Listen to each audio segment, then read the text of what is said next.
Okay, good. Great, thank you. All right, well, welcome everyone. I'm glad to see so many people were willing to give up a nice evening to come inside. So this meeting is called to order. I'd like to change the order of the day, and I'd like to move the president's report to the first speaker, and then Representative Fields, second speaker, and then Senator Begich as the third speaker, and then continue with the published agenda. So if I might, I also have to leave by 7:30. Okay. We will try and go as quickly as possible. So I would like unanimous consent to change the order of the day. All in favor, raise our hands. Okay, it's passed. So I will, the minutes of the last meeting are also on the website. Now, are there any changes to those minutes? Seeing none, I'd like a motion to approve those minutes. Move to approve. Second, Second. all in favor? Aye. Okay, it Aye. passed. So I will begin. The council can do good things and have a positive impact for our community. There's an effort underway to secure funding to study improvements for A, C, I, and L streets. Cheryl Richardson has pushed a number of us to participate in that effort. The Inlet View School project has attracted great attention. There's a common desire for good design of the new school. Many community members have devoted significant amounts of time and energy into this project. Many homeowners have put forth their views on the project. South Addition came together and overwhelmingly passed a strong resolution in support of the school. The integrity of the council is important for our voices to be listened to and actions to be taken on our behalf by the municipality. With that in mind, remember our sense of community and choose your words carefully when speaking to issues and addressing your neighbors. Thank you very much. You have the floor,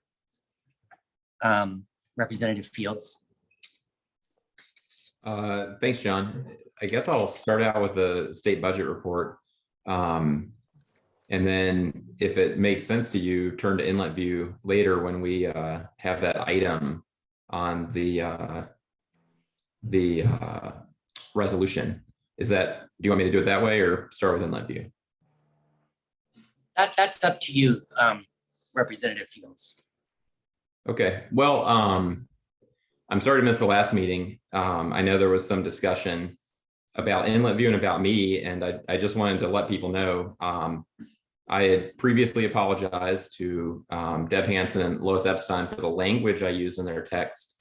I continue to think that we all should work to fund Inlet View, and I'm disappointed that not everyone has. So I agree with what you said, John, and I would hope that from here on out we can work on getting the school funded and just recognize that it is very hard to get funding for a building replacement for a school.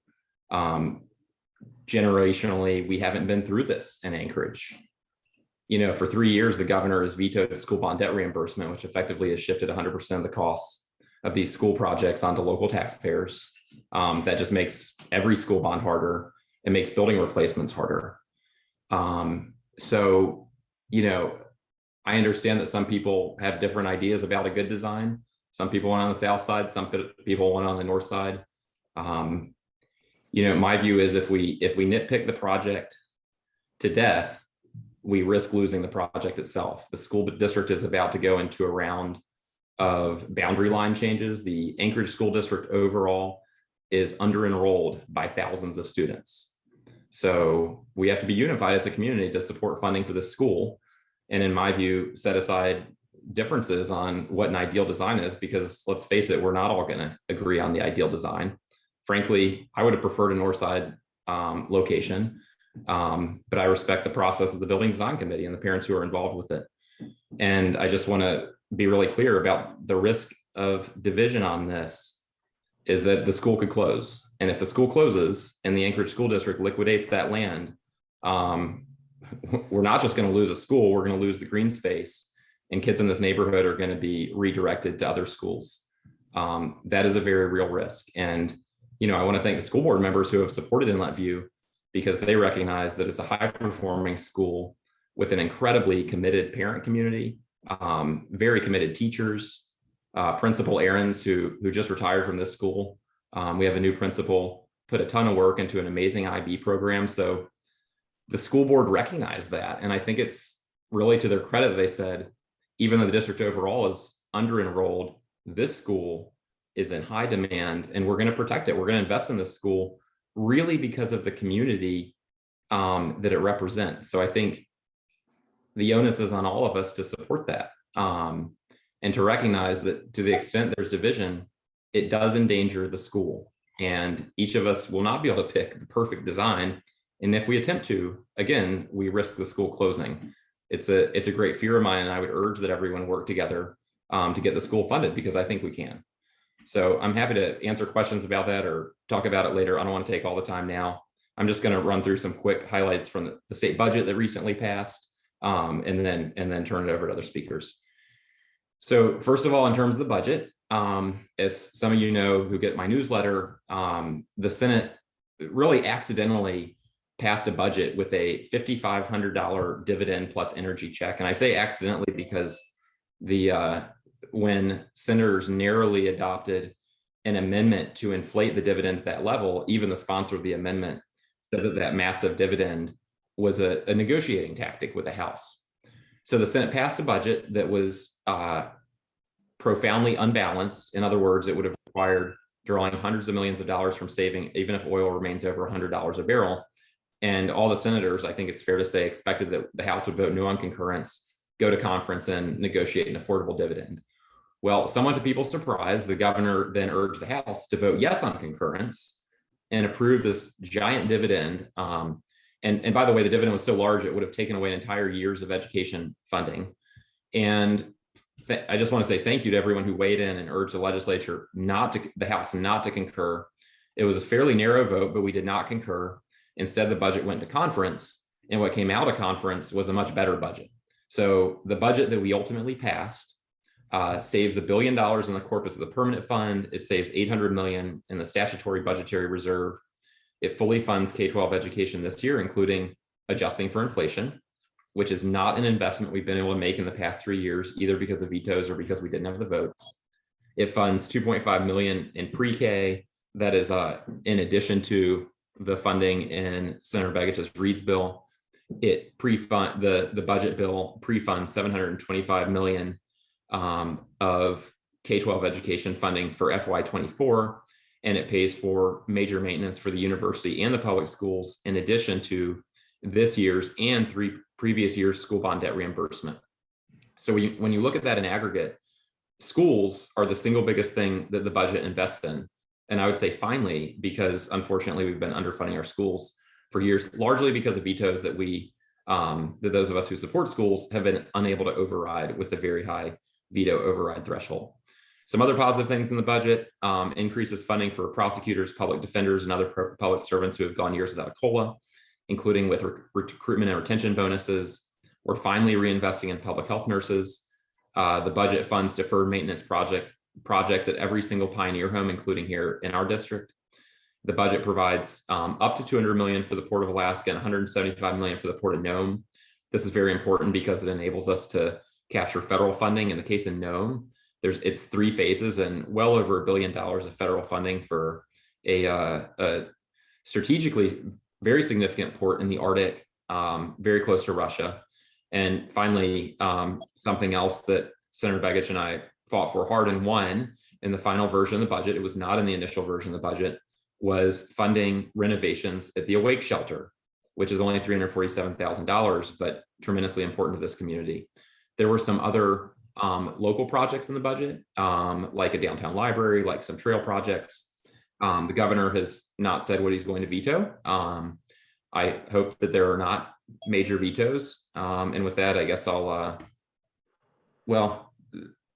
I'm happy to send more detailed updates on legislation, but I'm going to stop there because I know that we have a lot going on tonight. Thank you. Thank you, Representative Fields. Go ahead, Senator Begich. Thank you, John. Thank you, Zach, for for the opportunity. Just a couple of things that I want to highlight. Yeah, Zach's description of the budget process is pretty accurate. And I'm on the East Coast right now, so it's a little late in the day. If I stumble a little bit, I apologize. Um, I'm, just a couple of things here that I want to highlight. We added 18.5 million for teacher housing, 5 million for the housing trust. The budget generally was relatively the same in the final version, with the exception of the lowering of the dividend amount. That was the most fundamental change. Both the higher dividend amount and the higher dividend amount and the excess payment for energy, which were both out of the Senate budget, came at the expense of forward funding education. And that they called, we as a legislature called forward funding of legislation of education what we were really putting what's called the statutory budget reserve. And you should know that that's actually an account that can be tapped by the legislature for anything.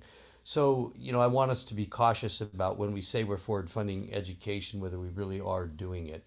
But what I've learned is we really need to hold all of us accountable, and that means both within the legislature and you as members of the public. And when we say something, we have to mean it. I struggled getting certain things across to members and to you as members of the community council over the last couple of years. One in particular was on education funding. For the last 2 years, the governor has vetoed any funding for education outside of the budget, claiming that without a Reads Act, he would not be supporting any excess funding. Yet we continued to tell you that we were getting education funding, fully knowing it would be vetoed.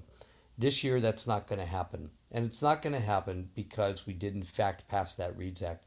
What does the Reads Act actually do? Because you'll hear a lot of misinformation about it. And I want to really clear that up and set the record straight on a couple of things. The first thing it does is, for the first time, universal voluntary high quality pre-K will be moved into the base student allocation over the space of the next 5 years, beginning next year at $3 million, then 6, then 9, then it'll go up to 12, eventually reaching $17 million will be added to the base student allocation, while also additional funding of $3 million a year will be provided to bring districts that don't have quality pre-K up to the standard of having quality pre-K. This is a major achievement that will have a significant impact on the process on our children's ability to learn. It includes strong reading components, extraordinarily strong cultural competency elements. It includes support for writing curriculum and for writing both curriculum and for screening in more than just English language for those who are second language learners. It provides protection to second language learners and disabled youth so that they aren't held back in school. There are tremendous supports to virtual education supports for those districts that can't afford teachers. So, and it also included the first increase to the base student allocation that we've had in years, and one that will not be vetoed because while it's not very large, it's a starting point, as one member of the House put it, an incremental step in the right direction. I really want to highlight that because we waited for a BSA bill to come over so we could adjust it, and it didn't come over to the Senate, so we had to put one in this bill, and we had to negotiate with the governor to do that. In doing so, we also secured the governor's commitment to not veto the $57 million that the House put into the budget outside of the base student allocation for education, and the additional $2.5 million for pre-K that Representative Fields mentioned on top of the 3.2 we already had. So what we're talking about is a truly transformational bill because of what it was able to leverage and also what it got. It passed the Senate unanimously. It passed the House by one vote, but it passed. And that is something that I've worked on for 5.5 years. This is my 6th legislative year. All these years I've worked on this bill, and in virtually word for word, the pre-kindergarten components are in the final bill. You should take that as a success of really the entire legislature's efforts, and it will make a difference. I want to just touch on the school debt reimbursement amounts. Representative Fields mentioned that those numbers have been restored. The governor fully funded school debt reimbursement in his budget, but the Senate went all the way back a number of years to ensure that school debt reimbursement would be covered for all the vetoed years as well. If that happens, it's $90 million of tax relief potentially to the city of Anchorage alone. We also put in a clearing of $100 million from the major maintenance list. These are projects that are on this list and have been lingering on this list for schools that are falling apart across the state. We added 80, I think it's 82 plus million to the rural schools education fund that had been depleted, risking the state's falling back into arrears in a couple of lawsuits that would have cost the state literally $500 million had it not been resolved. All of these items are likely not to be vetoed because we were able to move forward. These are school-based issues because we were able to move forward with the READS Act. We also added 20 million to update the IT system at the University of Alaska that was last updated in 1994. You probably know people that have been born and can drink since then. So just know that that IT system was so antiquated that it was actually causing us to lose students. 50 million in deferred maintenance for the university system. We augmented to break the waiting list for the nursing based on the COVID issues. We added 10 million the infrastructure to the food bank and 4 million for food purchases for the food bank and food security through of local food purchase. These are things that you would never read about. These are things that are not likely to be vetoed. The downtown library is one. The Long Trail was approved in this budget at $15 million. It sounds like a lot of money, but here's the thing. Tragedy in Ukraine gave us an opportunity through the higher prices of oil to clear up our major maintenance one-time expenses. These aren't things that we are talking about that are going to be operating expenses that get added to the budget. These are one-time expenses. So really, this legislature, where we worked together, achieved really phenomenal things. I could talk about the crime bill. I won't. That passed. That monumental in some of what it's done in terms of crimes against women. Representative Fields already mentioned the Awake Shelter. There are a number of other projects in there. One by one, we were able to get these things. We did it on the Senate side by negotiating with all of our colleagues, including everyone in that conversation, and working to develop political comity. In other words, political ability to work together. And I just can't stress enough, John, your earlier message of working together and how that matters. That makes a difference, and it made a difference for us this year. I can't say enough about it, so I'll stop there because I know John and Dan wanted us to be quicker in these reports. I think both Zach and I are open for questions. Any questions for Senator Begich? Seeing none. Is there someone here from the mayor's office?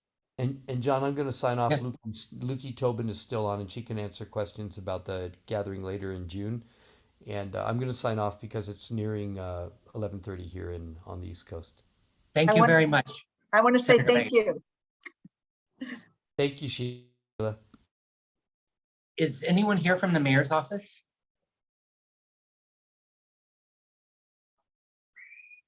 Seeing none. Assemblymember Constant, you have the floor.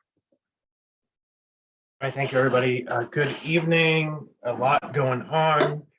We had a work session today. If you go to muni.org and look at the assembly page at the work sessions tab, you can get a detailed briefing on our work to appropriate $51 million of ARPA Tranche 2 funding.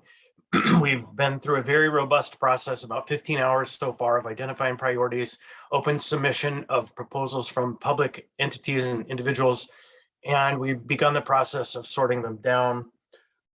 One proposal that was in there that was pretty surprising, and I don't know if it's going to move forward, was a request to fund $300,000 for a Midtown neighborhood plan. Now, don't think of the Midtown like South Addition, because Midtown is 9 community councils. And so if you divide the 300,000 by 9, it'd be about $33,000. So I told folks today, if they're intending to appropriate those funds, I'm going to be seeking additional funds for South Addition, but it will be more likely in the range of $30,000 if I can convince them to go, which would probably help a bit. So it's not the ask you had, but it's at least something. We now have 9 councils in our district, and so we have to think a little more broadly. Then there's lots of conversation today from Cheryl about the AMAT's policy committee. Cheryl, I wasn't there today. I'm the alternate, and the other 2 members were there. basically, my role right now is when one of them can't be there, I get a call and they tell me how to vote. But really, they're doing the lion's work to get that work done. So I don't know what the outcome of that process was today, but I understand the plan was just to submit out the tip for public comment. So I don't think that any thresholds have been passed for potential improvements to the plan. The probably one thing a lot of people are hearing chatter about is an ordinance that I've introduced that addresses the procedure for removing a mayor or members of an elected board. This is a pretty hot topic in the community right now. And I stand by my introduction of that ordinance. And we're in the middle of the public hearing right now. We're going to meet on the 1st to continue the public hearing. We had about an hour of testimony at the last meeting. It was at the end of the night and people started getting rowdy, so we adjourned the meeting.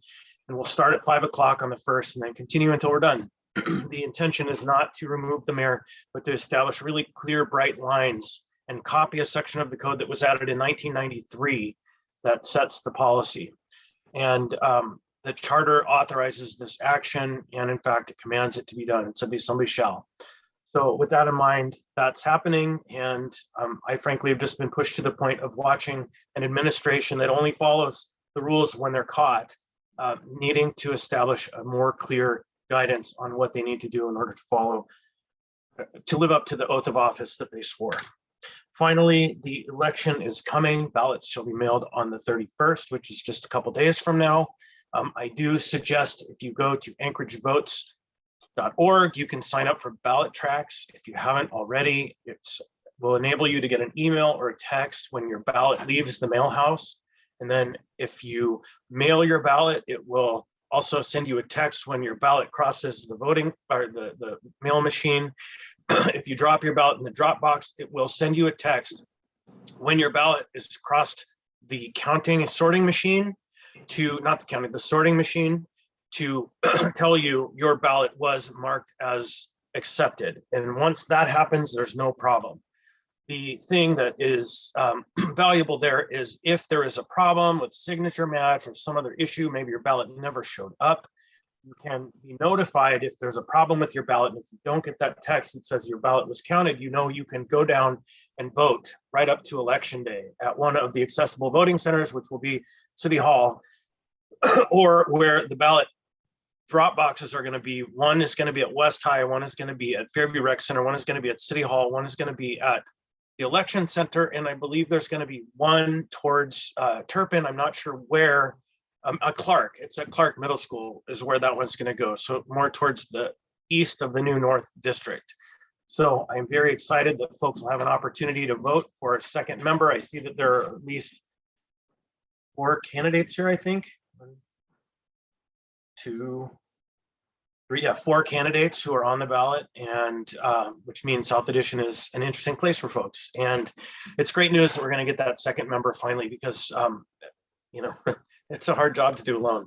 As an example of the cost of the single member district, today when we were walking through the process to identify projects to support, you know, through our facilitation, through the ARPA funding, every other district had 2 people. And we were all granted 10 red stickers, 10 yellow stickers, and 10 green stickers, and then 4 silver stickers. The reds were projects I don't like and don't support. Yellow are projects I want more information on. Green are projects I support, and the silver are my top priorities, right? So every other district had double that, and they worked together, and that lifted up their priorities, and our district only had me. And so we, again, in the process, were somewhat shortchanged. But the good news is I know how to fight. And so I'm going to make sure our interests are met in the process as we move forward. But I just want you to know what's at stake and why it's so important we got that vote yes to get this second member, and Godspeed, we get them soon because I need help. So with that, that's my report, and I'm here for questions before I have to leave. Any questions for Assemblyman Constant? Go ahead, Sheila. I just want to point out, Chris, for you as you're working along at the assembly regarding transportation, you need to know when we held that big value experience at the beginning of the plan, transportation was by far the most important thing that people raised, and they were concerned about noise, safety, and speed. And I mean, our neighborhood is just divided over and over again by fast traffic, and we've got no crosswalk roads on near schools. So I hope as a participant that you will stand up for the complete street idea. It's time, and Anchorage will be a better community for it. Right, and just from a bandwidth and perspective of how much time I have, right now it's Forrest and Meg who are on that policy committee. I'm just the alternate. I show up when they aren't able to be there. And so as a member of the assembly, I've strongly supported that and batted my head up against the wall every time DOT continues to move forward a proposal to add a 4th lane on A and C, and every time we delete it. And you know, the first priority, one of the total universal agreements we had today, was adding additional bus lines and trying to get alternatives to just endless car streams. So I'm with you, Sheila, and I'm supportive.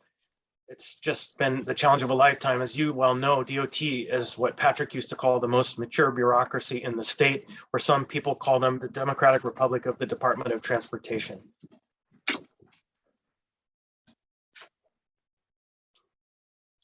Chris, could I just jump in and let people know that the Megan Forrest did exactly what Cheryl and other folks on the transportation committee asked, and they put forward those amendments. Right. And DOT and the mayor's representatives unfortunately voted them down, but credit to the assembly for making an effort. And on that note, I didn't know, and I tried to connect them with Adam this morning. Mr. Trombley is the mayor's representative that sits on that board. And in some ways, we're the easy group. You know, we only have 2 out of 5, the assembly at this time. We need the mayor's team to come with us. And under the Berkowitz and Quinn Davidson administrations, we had that support. But at this time, I wouldn't say we don't have that support, but I would say there's been a failure to communicate. And some of that is by design, but I think some of the advocacy efforts of the neighborhood in some ways need to be focused on the administration, the planning department, and in particular, Mr. Trombley, because I have found to be very reasonable and understands kind of ramifications of things, but is like most of us, hesitant to act without full information. And so I would offer a briefing with him and get together with him with the same information, but not from us, because of the kind of ongoing relations is in order. And so I would suggest Cheryl or team figure out a way to bond with Adam, because he's the swing vote. Any other questions for Assemblyman Constant? Chris, thank you very much for advocating for our funding for the neighborhood plan. We greatly appreciate that. And everybody vote, vote, vote. Next time I see you, we will have an election over June 21st. So bye-bye, everybody. Thank you. Is there anyone here from the Anchorage Police Department or the Fire Department?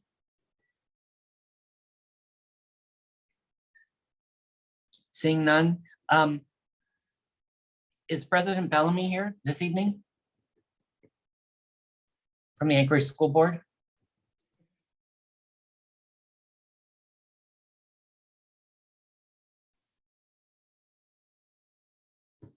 Okay. Are there any principals here from Central Middle School, Chugach Optional, Denali Montessori, or Inlet View?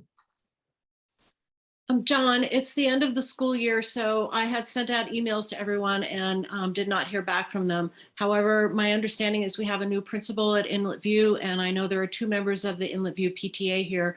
Maybe one of them might like to let us know something about that. Sure.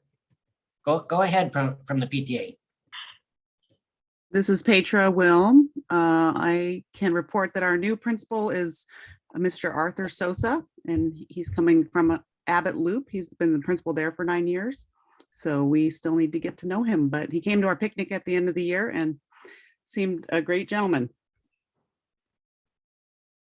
Great, thank you, Petra. Daniel, Vice President's report.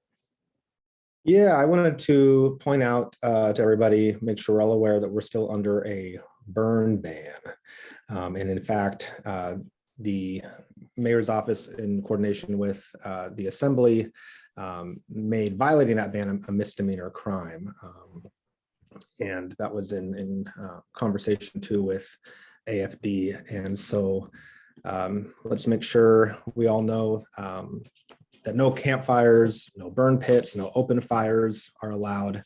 Also, no portable outdoor fireplaces. However, barbecue grills are exempted, as well as enclosed pellet grills like a Traeger. So yeah, high fire danger, and we all saw what happened in South Anchorage. So let's just be mindful of that. Okay. Thank you, Daniel. Ruth Ann, you have the floor.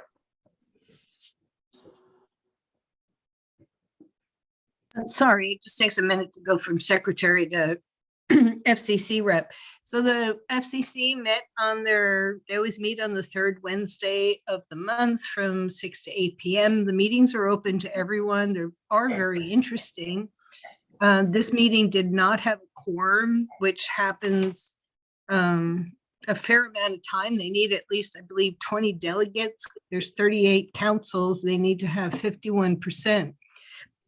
Unfortunately, this time, without a quorum, they could not take a vote on the next year of officers. And the current president is termed out, and they are looking for people to volunteer to be officers. And they are going to hold a special meeting on June 15th for a vote. Hopefully they'll have a quorum. There are a couple little highlights. The annual picnic they hold at Valley of the Moon is on 7/20 from 6 to 8 p.m. It'll be a potluck. Mayor's invited, candidates, and others. They talked about some issues with security, their internet security, and the HTTP, the HTTPS, and which is more secure, and they're looking into changing their hypertext links. We had someone from the tax assessor's office. We had somebody represent from the municipality speaking. Also, the last day that I understand to submit the responses to the municipal's CIP survey is June 15th. They recognized Arla Sturgulewski and Wilda Marston, and for all their local efforts and statewide efforts, and probably something more that will follow up on that. One thing I would probably like to do going forward is maybe to start posting their minutes on our webpage, so you can all see there's quite a bit of discussions on a variety of things that go on. And they talked about the memorial services. The municipality's service will be from 9:30 to 10:30 on the Delaney Park Strip, 9th and I Street. And that's good for now. Thank you, Ruth Ann. Kathleen. Yes, hi, good evening. Thank you, John. So the April financials have been published to the website. We continue to earn about 7 cents in interest on our savings account, no expenses for April. We have $4,856 in restricted net assets, and those are restricted and dedicated to being used on the neighborhood plan. We have right around $2,000 in unrestricted net assets, and those are generated from resident voluntary donations to us. So that's kind of the highlights. If anybody has any questions, I'm happy to answer them. Otherwise, my report is finished, John. Any questions for Kathleen? Okay, seeing none. Thank you, Kathleen. Yep. Okay, now we're going to go to old business. Sheila Selkrig on the neighborhood plan. You're on mute, Sheila. Sheila. Sheila.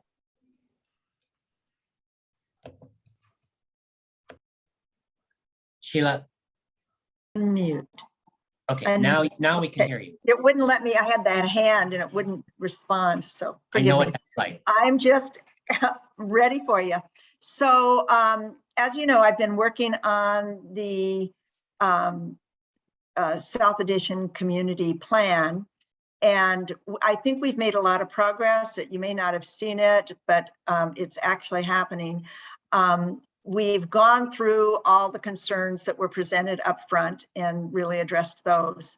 And basically my next task was to look at the things that have been done and then look at the things that haven't been done. And then also create a table of contents, because I think once we have a table of contents, it'll be really nice to have some people in the neighborhood and give a hand. And I think we've got some pretty talented people. Patrice wrote a wonderful explanation of housing over time. I think there's plenty of people in the community that could give a hand. And so Tomas just texted me today and said, now you're not supposed to be writing this plan, you know that. But the reality is you can't really create a table of contents without understanding what you're putting in that. And I've spent quite a bit of time outlining the specific elements of the plan. And actually it's not very hard, because there's a really rigid requirement that's outlined for our plans, and all the plans that are being done are done around that outline. So the context right now, the content right now starts out with an executive summary, and then I've got some prompts under that about what needs to be there. And then an introduction, existing conditions, historical context, community values and visions, implementation and action. And then it has an appendix. And under each one of those, I've got prompts that tell us what needs to be in each of those chapters. And the really good news is that the more I work on this plan, the more I realize really everything has been done. And our problem in the past has been that it just wasn't reported. And I keep coming across really good things that are already typed up. And I called John today and said, do you have this and this typed up? And he's going to put this all together in a record, so that as we're working on this, we'll have a lot of information that we can actually draw on and fulfill the information that needs to be under each of those items. And I am hoping that there'll be like maybe another 5 people, or maybe if Tomas takes a chapter, right? 4 people that will participate in this and really just take one chapter and do some work on it and begin to fulfill what needs to be there. And I'm happy to stay on, and it is work. I put a lot of time in it, stay up late about it. But I'm happy to stay along and work with anybody who's working on those chapters. And if they have any questions, I will be available. And I will pick out a chapter, or I'll work with other people on the chapters that we need to complete. And really, we haven't missed anything. What's interesting is how much we haven't reported and how good the stuff is that we have done. So I think there's a lot to be proud of. Any questions? This is Ruthann. I have a question. I can't get to I have a little tiny screen, so I'm sorry I couldn't put my hand up. I can't recall from when I was working on the plan, whether under the historical section, do we have any recognition of the Alaska Native history? There's, in the first plan, the first plan that wasn't accepted starts out with a piece of that, and that needs to be moved into this plan and probably embellished if somebody wants to. But yeah, I think it's an important piece, and we have something written up about it. If you're interested in looking at that and exploring it and improving it or enriching it, that would be great. Yeah, yes. It will start out with the recognition of the land. Okay, yes, I would volunteer for that, because I have access to people who have a lot of this information already pulled together. So yes, I will follow up with you and volunteer for that. I will say Patrice did just a great job of analyzing the development in the neighborhood is just beautiful. She just did a great job. So that will go in there as well. So we have the pieces. It's just going to be a matter of bringing them forward, writing them in the same tome, in the same kind of way. And then you don't have to really worry about that because it can be done at the end in editing. So thanks for all the help that anybody wants to bring forward. And I think it's going to be fine. I mean, we've got it all. We just have to keep working.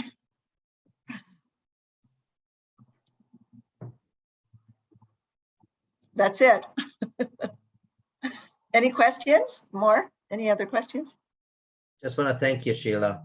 And I guess we'll carry on. I am a little heartbroken that I haven't been walking in the sun because I was wanting to get this done, but I'm hoping for more sunshine. Thank you, Tomas, for the work you've done. It's a lot of work. And also other players, thanks for the work other people have done. Thank you, Sheila. Cheryl, Transportation Committee. Cheryl?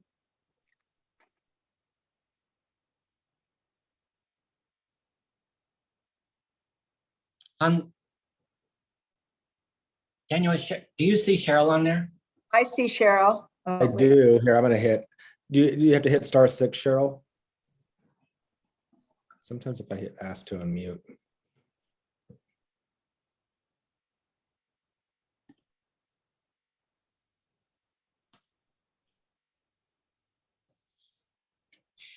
Can you hear us now, Cheryl? Maybe type in the chat if you can hear us.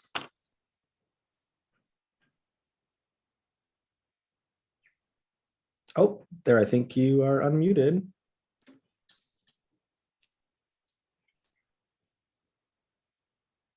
Say something, Cheryl. Anything.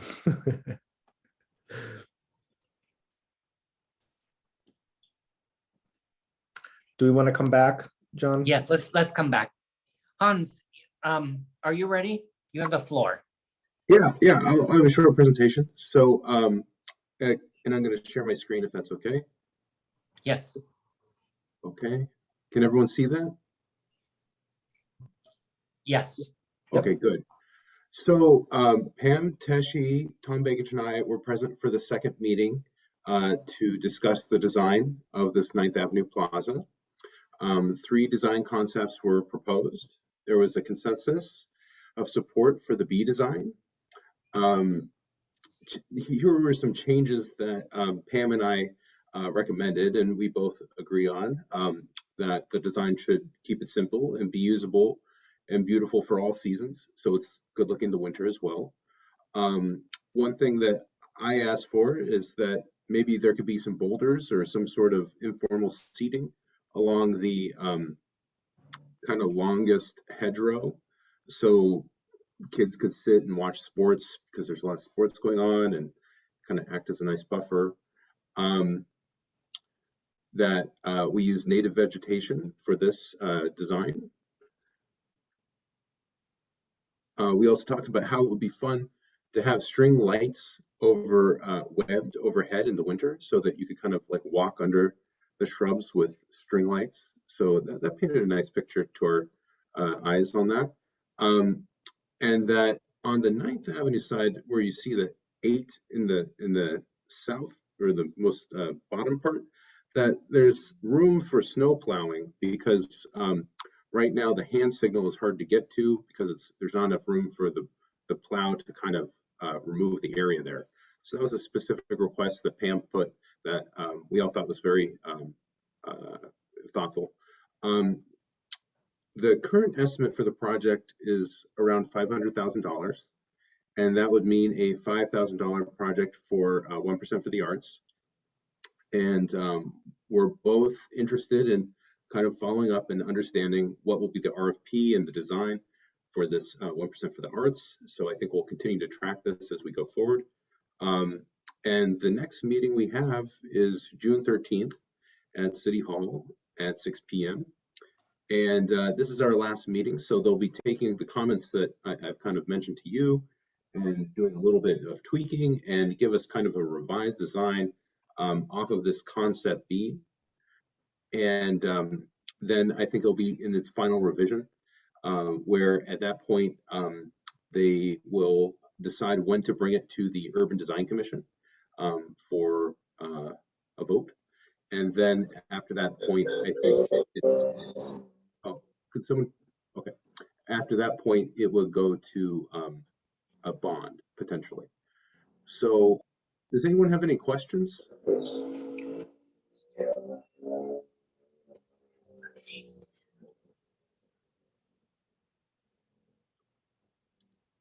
Tomas? Okay, it took me a while to raise the hand. So Hans, would you maybe talk to us about the process of because this was originally like an idea, and then a neighborhood group helping to develop it, and then I missed the part about the process, whether there was one decision made to actually propose this plan, or what is the process? Well, I'll give you some more context. So last June in 2021, I guess the consultants came to us and asked who would like to be on a volunteer committee to kind of go over the design of this project. And we had our first meeting, I believe in March, and then we presented in the April Community Council meeting on what we came up with at that meeting. And then after that meeting, we had the second advisory group meeting where they made these presentations of designs, draft concepts, and that's where we are today. Did I answer your question? Yeah, in part you have. It's just that I recall that originally when this project came several years ago, it was a project which sparked the discussion regarding the need or the consideration of how we do any kind of memorials or any kind of installations in the park strip, as it doesn't have a master plan at this time. And I wondered if there was any allusion to that, or this is just basically focusing on that this is what we would like to do, and then let's move it to the UDC, and under what process that happens. This group takes it on, or is that the Parks Department takes it on, or what is the process in that regard? That was hopefully my question. Okay, I'll try to answer the best I can.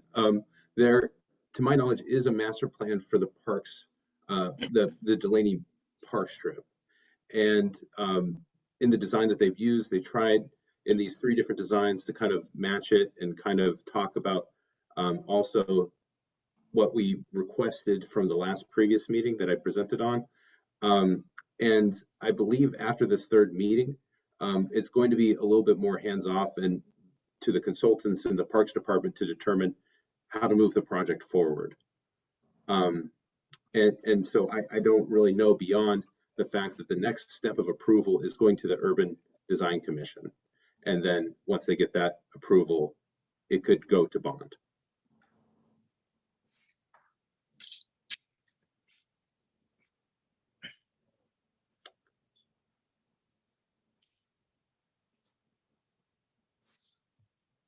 I see Sheila, are you speaking? You're on mute.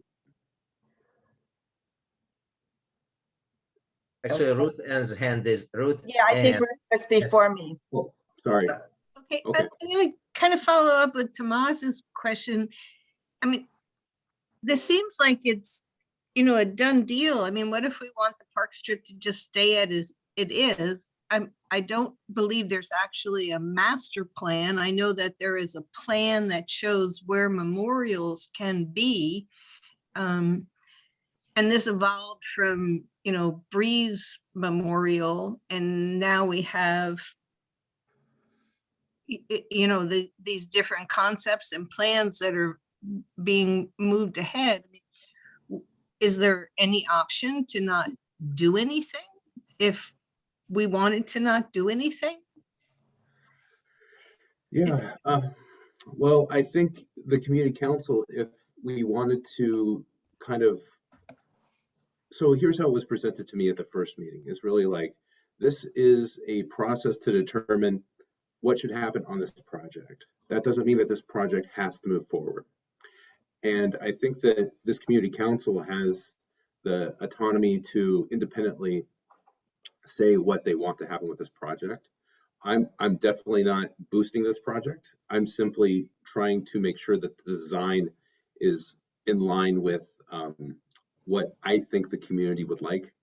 And so I would say if there's a desire to not incorporate this project, it would be best to come from the community council, because as I brought forward in the first meeting that we had, the committee meeting with Pam Teshi, myself, Tom, and another lady, Izzy, is that, you know, this is a process to kind of look at the design.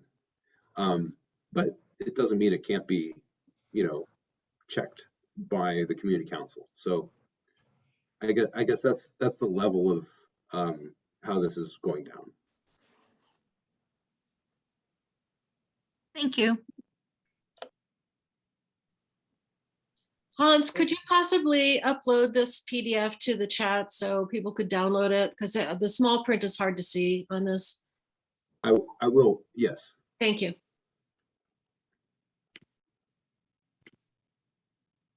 Are there any more questions for Hans? I have a question. Go ahead. It's along the lines of Tomas. Is, you know, that the Denali Park Strip belongs to the city. I mean, it's used by people all from, you know, from East Anchorage, South Anchorage. I mean, there are events that go on there. It's actually it's owned really by the community, not just our neighborhood. And I guess I'm really concerned about what kind of protocols were in place in terms of making the decisions. Who proposed it? Was the public informed about this? And actually the why behind it, what's missing in the park. I mean, the one thing about the park is it's always busy, it's always full, and it's always safe. I mean, part of the beauty of it is that you can be all by yourself walking down at twilight, and you know that if something happens to you, anybody on either side of you might save you.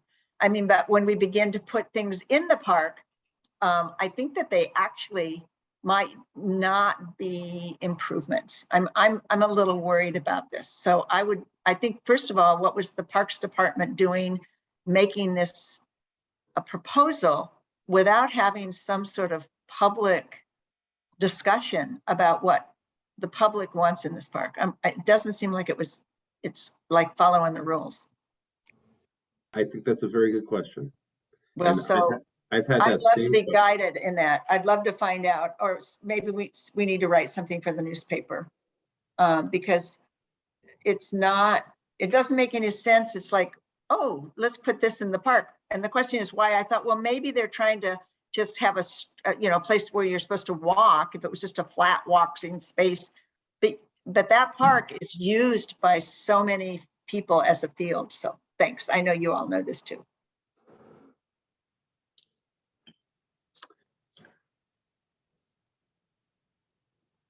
Are there any other questions for Hans? Thanks for bringing it forward, Hans. And Sheila, I will say that, you know, this has been a long process. This was originally brought to the community council, I think in 2017. And we said, we took a vote and we said, we don't support the project as it looked. And they came back to us, I believe in 2021, and June 2021. And it was to say, we are starting a committee to go over this plan. And I did not support the original plan. And I wanted to make sure that anything that went forward had input from the community. And that's the same reason Pam joined. So I share your sentiment.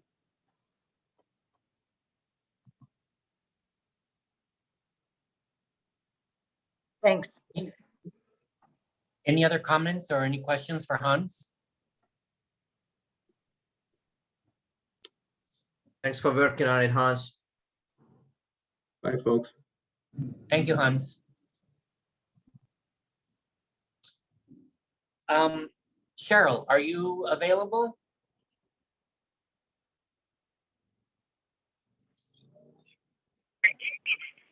Can you hear me, folks? Yes, we can. Oh, that's so exciting. Okay.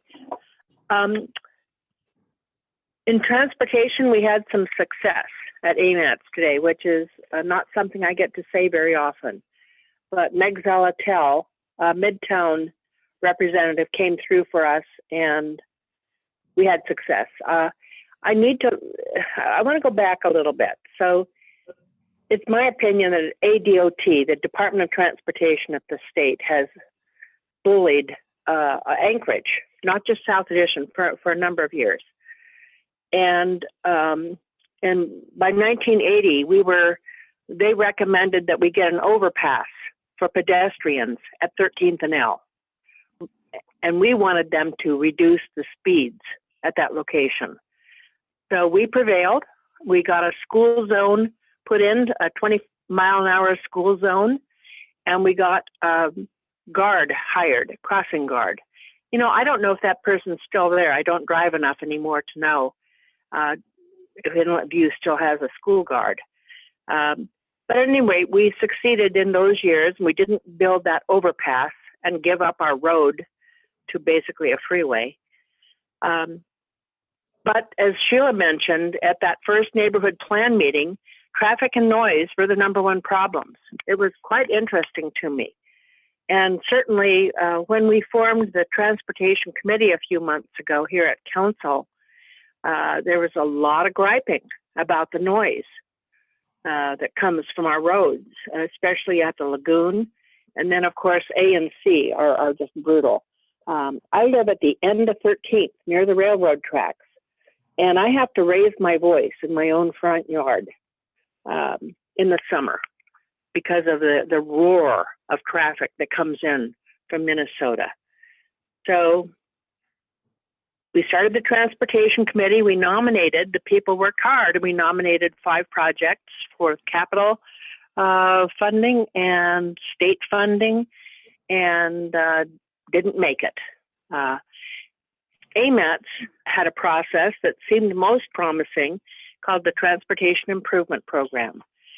And we just barely missed the cut on that with ANC. And INL was a little bit below on that. But I've been working with Nancy Pease and the committee hard. I want to go see what the sun looks like. The computer is too familiar.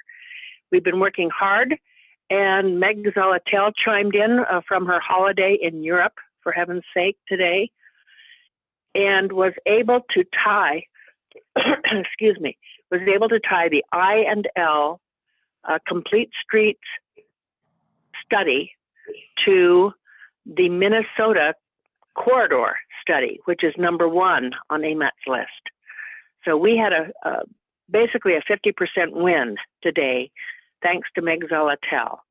And then she put a marker in on the record that A and C Street are critically important and need help to reduce the speed on those roads. And again, we're looking for a complete streets study and reconstruction. And that's a new federal program that they're really promoting since Pete Buttigieg is Secretary of Transportation. He was known for this kind of work in South Bend, is that right? South Bend, Indiana, wherever he was mayor. So I'm just terribly pleased to tell you that we had success today. It's not often that we have success at AMATS, but we did.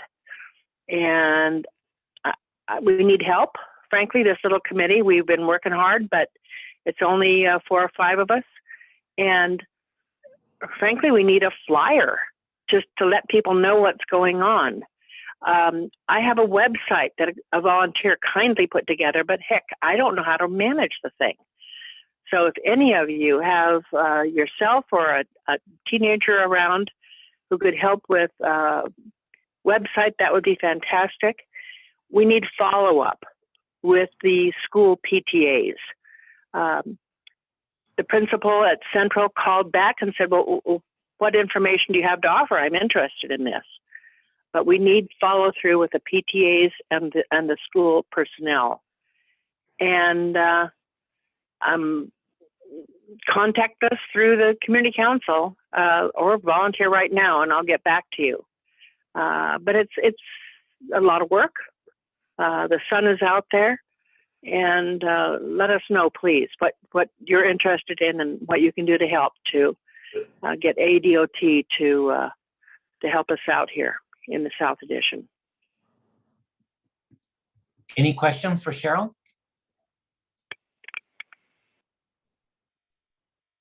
Good work. Congratulations, Cheryl, on the INL edition. Oh, John, I And think the Martin. ANC. Tomasz, go ahead.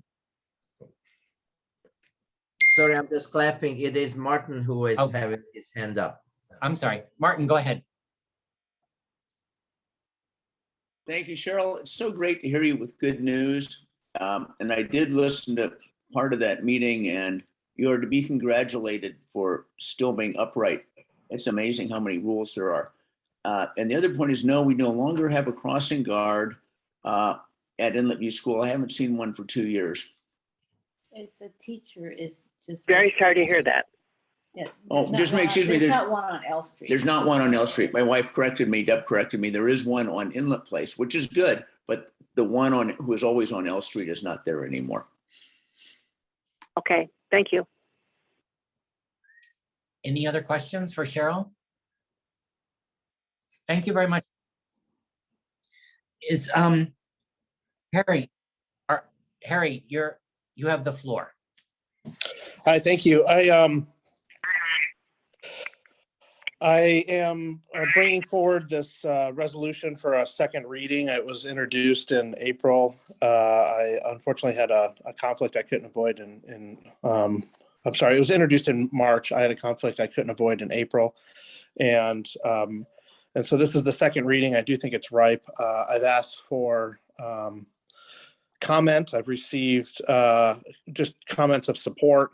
I've talked with an expert in this who was involved in the housing trust fund that Juno set up years ago, and who's currently working with Coalition for the Homeless. And so also supported this proposed resolution.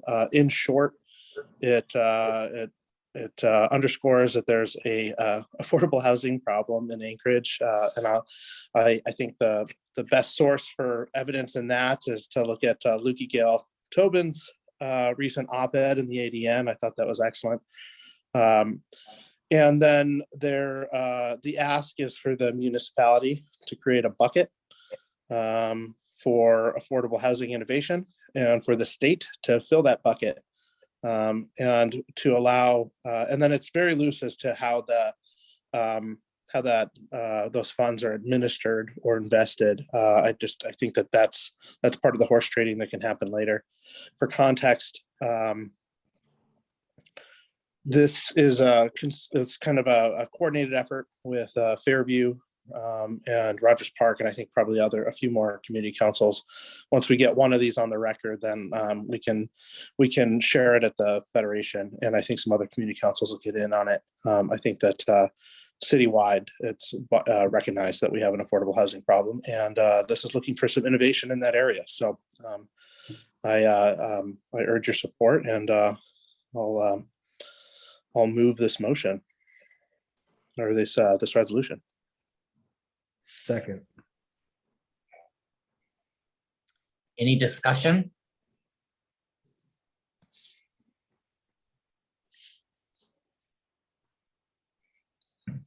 So we can do a vote.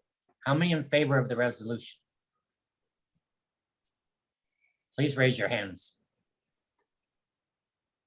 I don't know. Daniel, can you help count for me?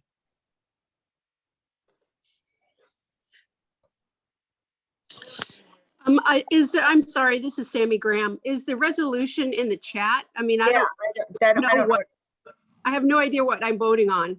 Right. The resolution was posted on the website, and thank you. Did somebody read it? The resolution was posted on the website in March. It was available for the April meeting, and it's still there for the May meeting.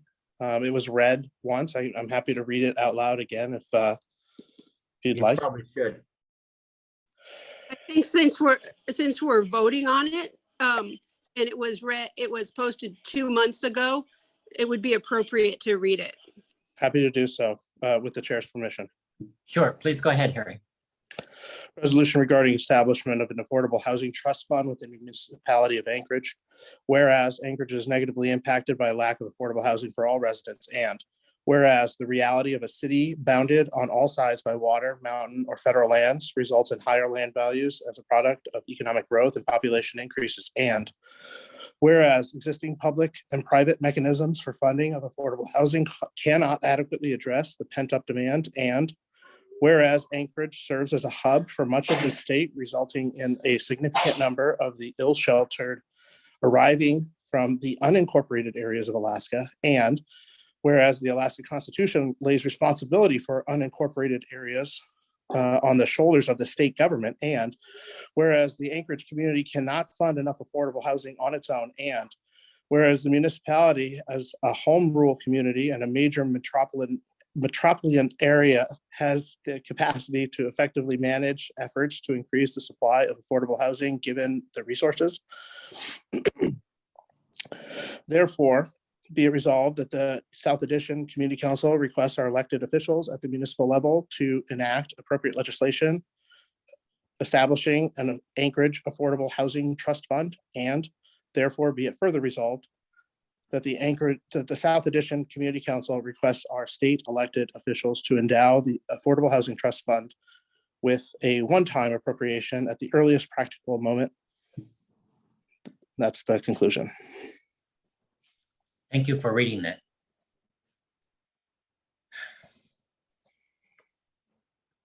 Has everyone had a chance to vote? Well, I think what we should do, John, to make it easier is what we normally do. And that's if you go to your reactions, so that's a little happy face at the bottom, and you want to vote to pass the resolution, so vote in the affirmative, hit the green check mark. So if you go to reactions and then hit the green check mark, that'll be a yes vote. If you want to oppose the resolution, if you don't want it to pass, hit the red X. And that will make it just a lot easier for us to count. So Daniel, this is Sammy Graham again. I guess I attend a lot of community council meetings, and there is a mechanism for voting where people have to have attended a community council. Do we have any way of establishing who can be voting or who should not be voting? Yeah, so we can have folks sign in the chat. Actually, thanks for pointing that out, Sammy. Now, in our bylaws, I believe someone doesn't have to have attended, and Fran, correct me if I'm wrong, a prior meeting, as long as they are a member of the council to vote on a resolution. That is correct.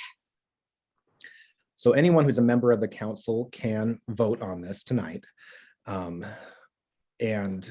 a member of the council will be somebody who lives in South Addition or owns property in South Addition or represents a business in South Addition, but every business only gets one member as their delegate.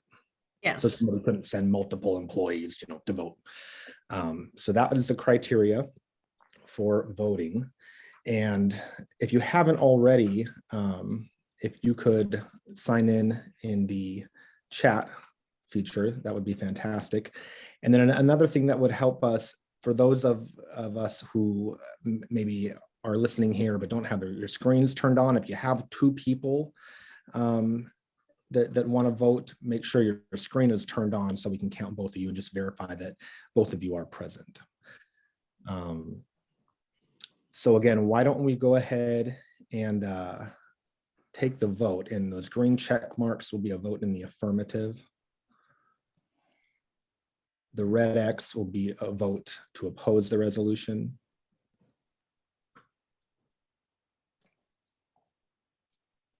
And so I'm seeing 21 green check marks, not 22 now. I'm seeing 2 red X's. And then Fran, are you documenting who's voting? I'm documenting it good. as the secretary. Excellent. perfect. That's excellent. So would you like us just to leave our check marks or X's up just for a moment? No, I'm relying on your counting, Daniel, and I'll just record. I'm sorry for my dog. Whatever you're recording. Everybody keep your reactions up for a second. I'm gonna take a couple of screenshots of both of these pages. I've taken screenshots as well. So, but I think it seems to be pretty overwhelmingly in favor. Yep, agreed. So. Motion passes. Yeah, I think just for the record, since I know this is recorded, I'm reading 24 yeses and 1 opposed. You're reading 24, okay. I have 23 on my. Well, I see Bob Bundy and I see 2 people there. That's right, okay. That'd be 24. Well, there we go, perfect.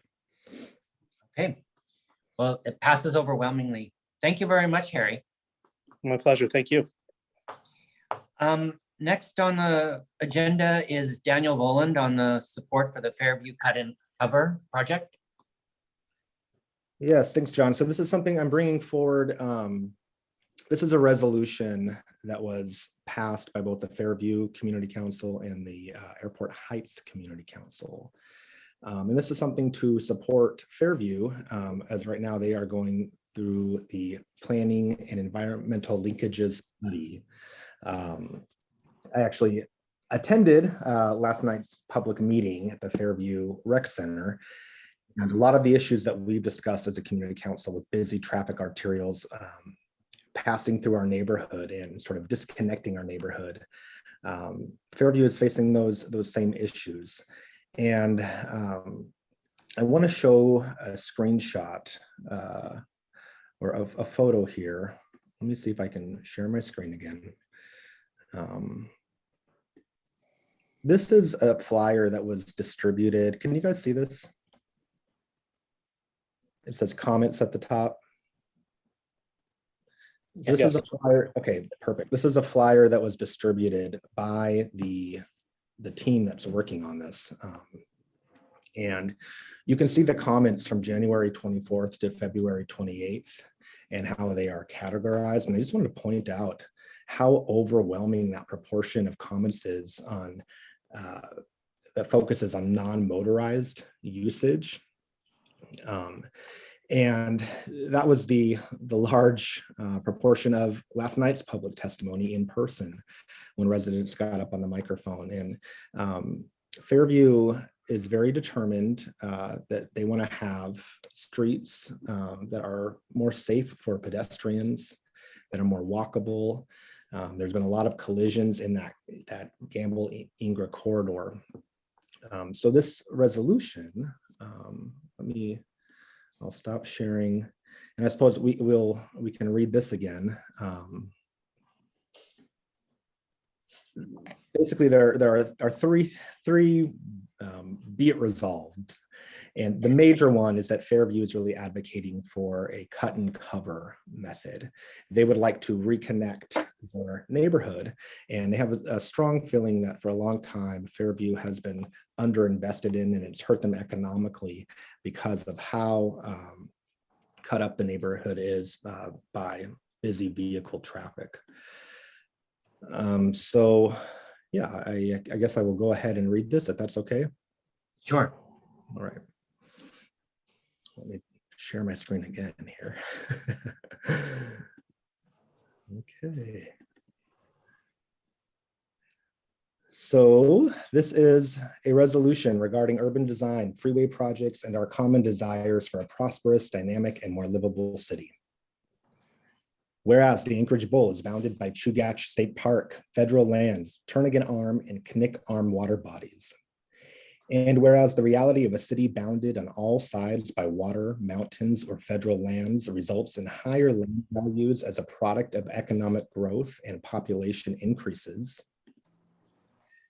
And whereas continued growth in a physically constrained urban environment will increase demand for the limited developable land in the Anchorage Bowl. And whereas the value of increasingly scarce land in the Anchorage Bowl will create higher value development.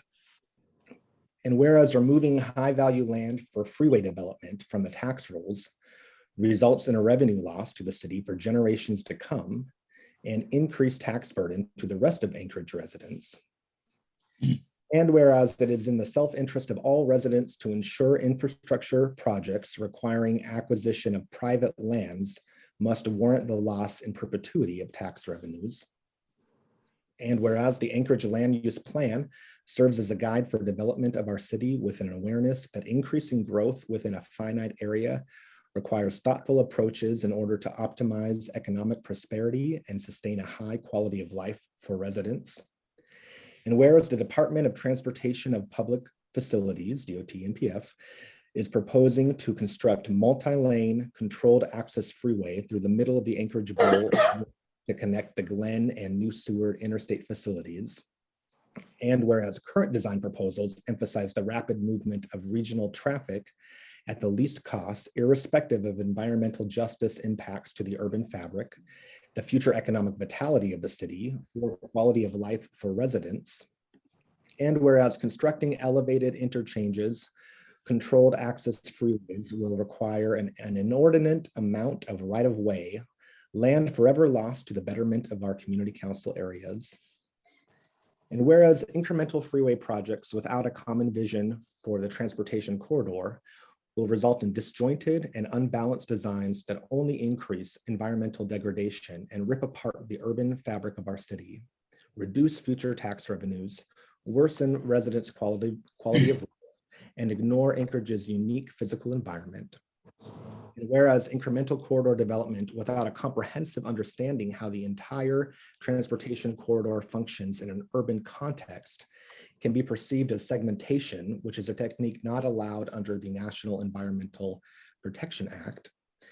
And whereas the Anchorage Metropolitan Area Transportation Study, AMATS, is tasked by the Federal Highway Administration to ensure federally funded transportation infrastructure occurs through a continuing, comprehensive, and cooperative process with consideration of planning factors other than safe and efficient movement of vehicles.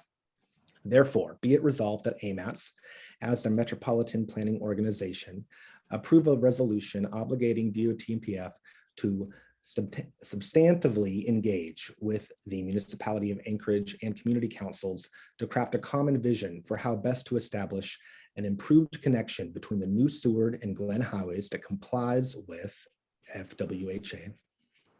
And therefore be it further resolved that design project work on discrete individual projects within the corridor be paused to allow for a robust public participation process, professionally facilitated, that engages residents, businesses, and property owners in meaningful urban design workshops.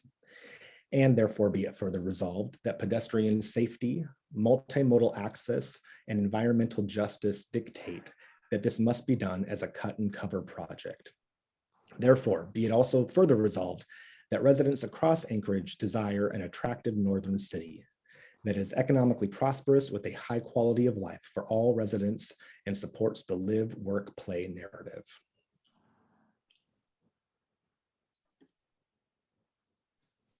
And that is it for the resolution. I'm going to stop sharing my screen. And it looks like Harry has a question. I'll just second the motion. Is there any discussion? Are there any questions for Daniel? Harry, go ahead.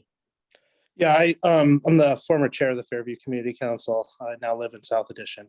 And so I really urge your support for this. This is not a flash in the pan idea. This has been something we've been talking about for over a decade in Fairview. We have renderings. We have done traffic studies on Gamble and Ingra.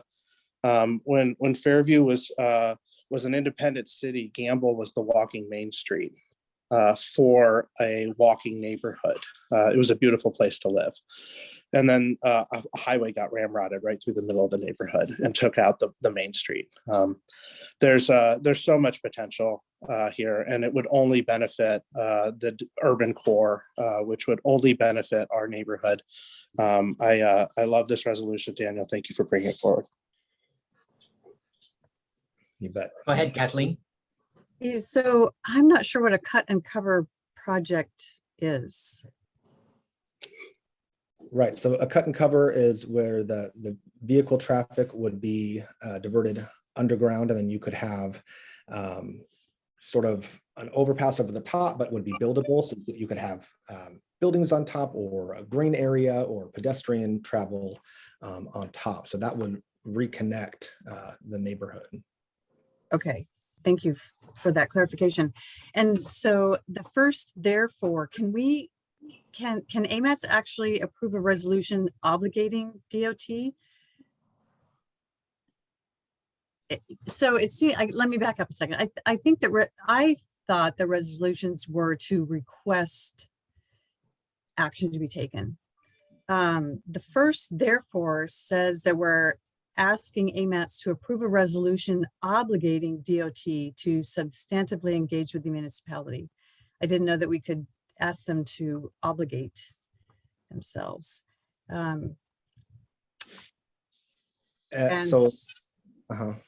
Yep. As has been explained to me, DOT, who is doing the study, is sort of a client of AMATS. And when we tried to ask Aaron Jonganellan about that, he was kind of dancing. But my understanding is that AMATS does have some direction capability.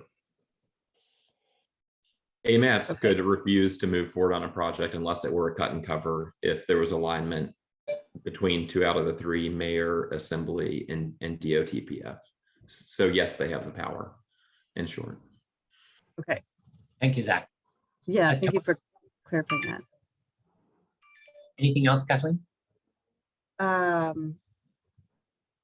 Well, and so the last, therefore, also doesn't sound like an ask. It's a statement. Residents across Anchorage desire an attractive northern city that is economically prosperous with a high quality of life. Absolutely, I agree with that. I don't see that as a resolution either, but maybe that's just, again, my misunderstanding of how wording can be in a resolution. And we can edit this. That almost does seem more like it could be one of the whereases. So if we want to remove that from the make an amendment that we would move that section to a whereas rather than a be it therefore resolved. That would just, that for reading it for my purpose, that would make more sense, because we're not, I mean, residents want these things. It's not a resolution or, to an issue or a problem that we have. But so that's it. Those were my comments. Thank you. Kamash? Cheryl is next. Cheryl? Cheryl, can you hear us? Hear me? Yep, we can hear you. Can you hear me? Yes. Yeah. This is a great resolution. I think it's beautifully done. I think it explains all the conflicts that we are suffering from here. My biggest concern over time, we should not have a freeway in the middle of Anchorage. It's not needed. The people who come in here, I think it's 10% of the vehicles coming from north and south go through the community. The rest of them stop here. They're working, they're shopping, they're visiting. So this whole construct is very destructive. My concern is that we're capitulating to DOT with a cut and cover. On the other hand, we cannot go on the way it is. Fairview has suffered enough over the decades. It's been brutal. It's really too much. but I'm very anxious that Anchorage not capitulate to DOT, and that's why I like this resolution, because it explains all the gory details of what's involved here. So my biggest concern at this point, frankly, is climate change and neighborhood destruction from the vehicles that we're living with. And the cut and cover will not stop the pollution, and it will not stop the noise. And I think it's naive to think that cut and cover will save Fairview and make it more desirable for development. I agree that Fairview's been after this for a very long time. They've worked very hard on this. That is simply my personal concern, that it's not going to get us where we want to go. And it's going to be a long-term problem to bring DOT to heel, frankly. They are abusing Anchorage, most obviously in Fairview, but also, of course, here down in South Addition and other parts of town as well. So while I may vote for the resolution, I am very concerned that cut and cover is terribly expensive, will not solve the problems, and capitulates to DOT's desire for a freeway that is inappropriate. Thank you. Tomas? Yes, thank you. Actually, it's a fortunate sequence that I actually follow Cheryl, because as much as I like the idea that there needs to be a statement to engage a paradigm shift, which I think is necessary, and we are not quite far along yet on it. But then it states a specific solution to a problem, and I know that this has been a long time coming. And many people worked on finding a way to resolve what is today the situation in terms of traffic flows. But if we look at the time past and the time which may pass before then any project actually hits the ground, then we may actually look at an incredible investment, which then starts to fix a problem which may not even be present, because the changing way of how vehicle traffic moves, what powers it, and in what way is it entering the city. And that's my concern about having a solution offered. I do agree strongly that the thinking and the analysis needs to happen as part of DOT's engagement with the community, which is missing, and in a way that is truly, frankly, discussing the issue of how do you manage the resources, as well as how do you manage the traffic, which will change. And in this case, I don't think the growth patterns predict that we have to have a highway from Girdwood to Eklutna. And don't quote me that, because I don't know the details, but it doesn't look like that the growth is in Girdwood or in Eklutna, making Anchorage a pass-through place. It seems like that still is a destination area, and a dispersed approach, perhaps, which was floated prior, meaning that you have lesser traffic concentrated rather than concentrating it. You do the opposite, could help perhaps to resolve this problem. And I don't think we have gone through that process to learn whether that's true. So my concern is that simple issue of finding this solution. And Cheryl calls it capitulation. I don't know that it is that. You want to solve a problem, but I'm hoping that we solve the right problem, which will actually be present when the resources are there. So that's my concern, and I know this is way less poignant on the actual text, but as far as the thought, I think it's something to consider.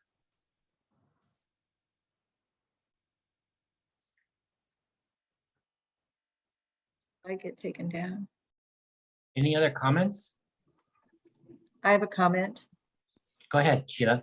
Well, my line is kind of along Tomas's, and you know, that idea has been around for a long, long time. And it maybe when it was rolled out, it was pretty exciting. But the reality is that that would be a perfect street for light rail. That would be a great light rail street that would go it could go very, very, very far. I mean, you could go to Girdwood ultimately in it. And thinking about these corridors that we can replace cars with, that corridor connects up to the Seward Highway. So, I mean, it really has options, and beginning to think about a complete street there and just slowing those trucks down rather than letting them just power through, and beginning to think about creating a nice, beautiful place around the movement on the streets. And I think it has a lot of opportunity. And I think the cost of this is going to push it off and push it off and push it off. It's going to be more and more expensive unless we get another great big boom. It's going to be hard to actually build this because of the expenses, and there has a possibility of kind of getting partially built or not built well. So, I mean, I completely agree with the problem, but I'm not sure that this is the solution. Thank you, Sheila. Ruth Ann, you have the floor. Given the comments by Tomas and Sheila, I would like to move that we table the resolution. That's a good idea. And we request that some, additional ideas or suggestions, whatever, be put in rather than just the cut and cover. I think most of us or all of us support the, what's behind this resolution, but I think maybe it needs to be updated. And I would also like to see that we consider all the federal funds that are coming into this state over the next 5 years and look at, how you tap into them to propose something, similar to what this resolution is proposing. I mean, really, it's a protection of the community, the protection of the physical community, and to maintain the community. So I guess I'm making a motion to move to table the resolution for further consideration with respect to the proposal of cut and cover, and propose that we look at additional options, and we also look at the funds, the federal funds, and how that might be applied.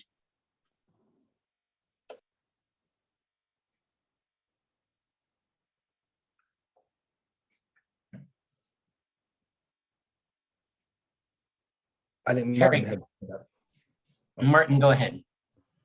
I'm completely uncomfortable second guessing our neighboring community council. They put a lot of work into this, and I strongly support the resolution as written. I mean, I know there's better solutions and that this isn't it, but this is something that they've worked a lot on, and right now they're suffering as much as they possibly can. I think we should support them in this. Thank you. Chair, Harry? this is Chair, sorry, this is Sammy. I seconded her proposal, so it would need to go to discussion.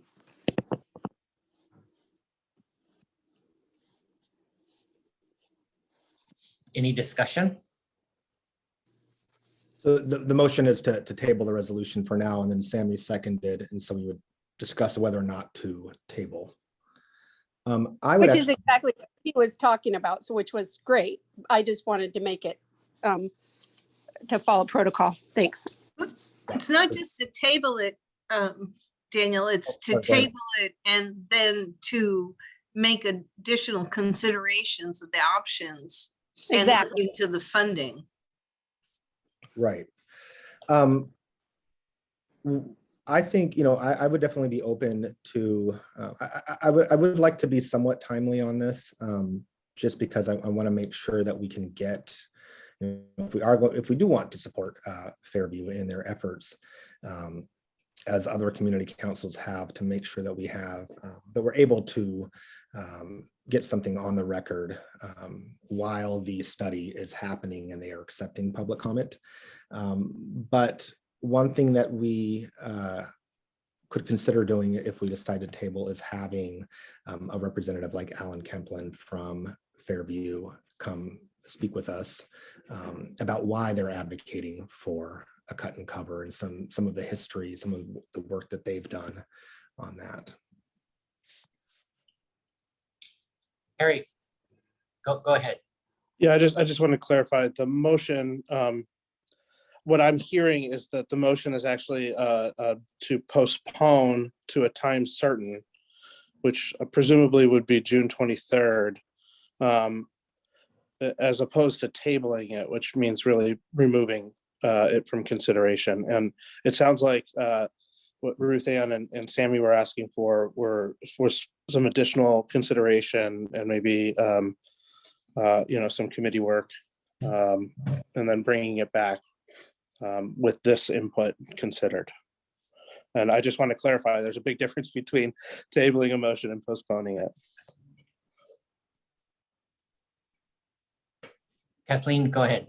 Yeah, I would, Harry said it for me, so I would agree with Harry's comments. Okay, Tomasz? Thank you, Harry. That's where we were all, I think, go, and there's no need for taking this off the table. There is a need for working on it.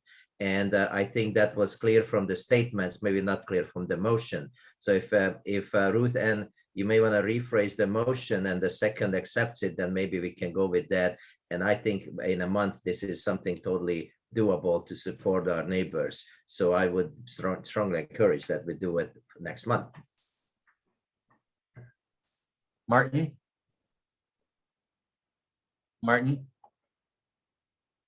I'm sorry, I meant to bring my hand down. I'm comfortable with what I just said. Daniel? Yeah, so just so everyone knows, public comment period is May 23rd through June 24th. So is this something that we could have a special meeting about?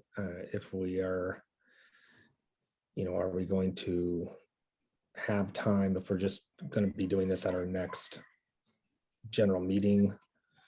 I just don't know if we're going to have time to workshop this in the way that we want to, and then get a version that we feel comfortable with passed. Daniel, our next general meeting is on the 22nd of June. Right, so that would give us, so yeah, so okay. We'd have a day. I have a question. I think it is the 23rd, but yes. Yeah. Go ahead, Arthur. So there was a motion and the motion was seconded to for the proposal, and then we went into discussion. Is that correct? And then in discussion is when someone moved to table it? As I understand, it's been moved to postpone to a time certain. Do we vote on that? Because that was yes. the comments of a few people, but I feel like at this point, the discussion has been had for tabling it. It's been seconded, but I don't feel like I've had my vote on whether or not I want to table it. Right. John, did you want to? If I may, I think we're still discussing the motion to postpone to time certain. So Cheryl asked me in the chat to clarify what comment deadline. So this is the Seward Glen Mobility Pell Study, Planning and Environmental Linkages Study, and on their website here, which is sewardglenmobility.com. The public comment period goes from May 23rd to June 24th of 2022. So I'd like us, if we are going to postpone this, I'd like us to be able to workshop it and get something passed by then. It sounds like we would have essentially the evening of June 23rd at our general meeting to to do that and then get it in by the 24th. So as long as that's a time frame, just want to point that out, that, you know, make sure that's a time frame that we feel comfortable with, just discussing that at a general meeting, or if we want to have a special meeting.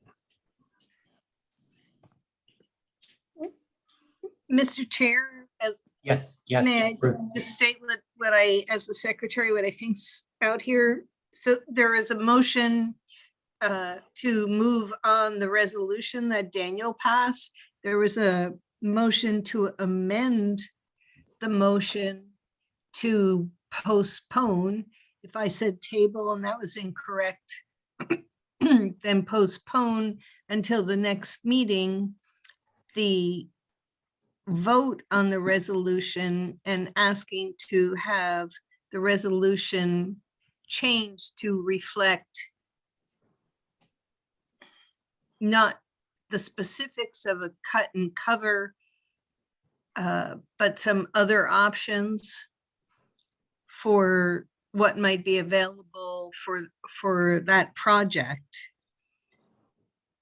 The intent of the motion is to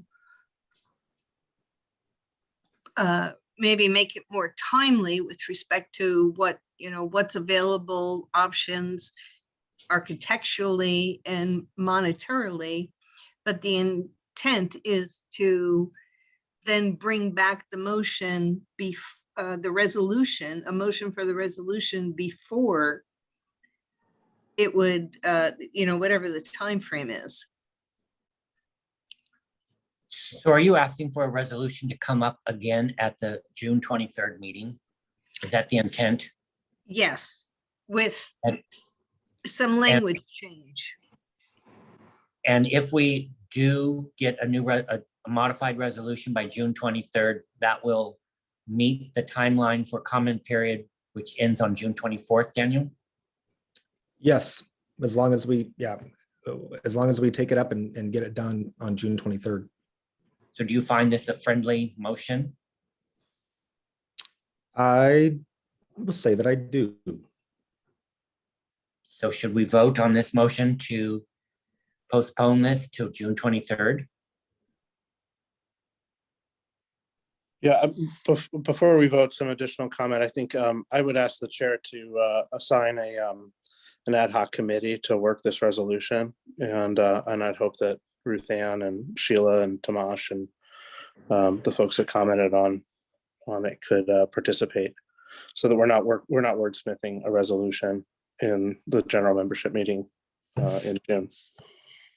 I'd also like to have a representative from Fairview or two included in that conversation, because I think it's important to know why they're advocating specifically for the cut and cover model. So if they could be part of that conversation, I think that would really be beneficial for all of us. Right. So Daniel, will you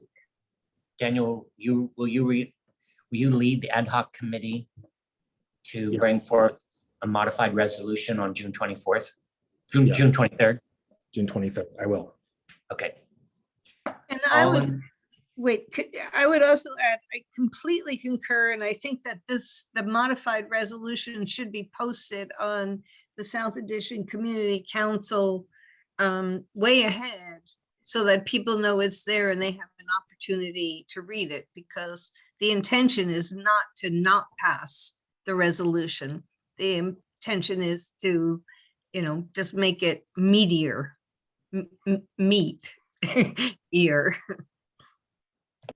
So will you have enough time to post that prior to the meeting, Daniel? Well, we'll have to get that committee together soon, within the next couple of weeks. And so then, you know, hopefully, as is our normal practice, to have it posted at least 10 days in advance on the South Addition Community Council website. So that is the intention then, to have something on there 10 days before the next community council meeting. Yes. So do we need to vote on the motion to postpone the time certain then? Yes? No? I think you just ask if anybody's opposed. Is anyone opposed to Ruth Ann's motion to postpone this to the next community council meeting on June 23rd?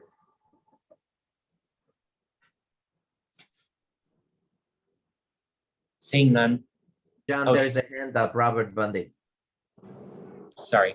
Yes. Go ahead. Go ahead. This I'm is- sorry. This is Bonnie Limbo.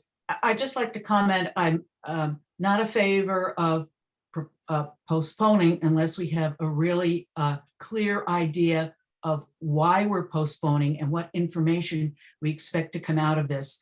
I think the Fairview problem has been going on for a long time.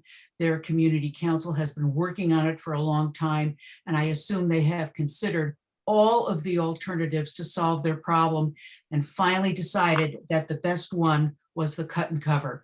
So knowing nothing about it, I think it's a little arrogant of us to say they need to consider other things.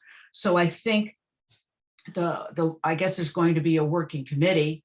I think they should just make sure, once they've made sure that the Fairview committee has considered all the alternatives and decided that cut and cover is the best. I think it's up to us, as Martin Hansen said, to support them because they know what they're doing and they're living with the consequences, not us. So I would like to see a really narrow focus of inquiry so that we can take the vote at the next meeting.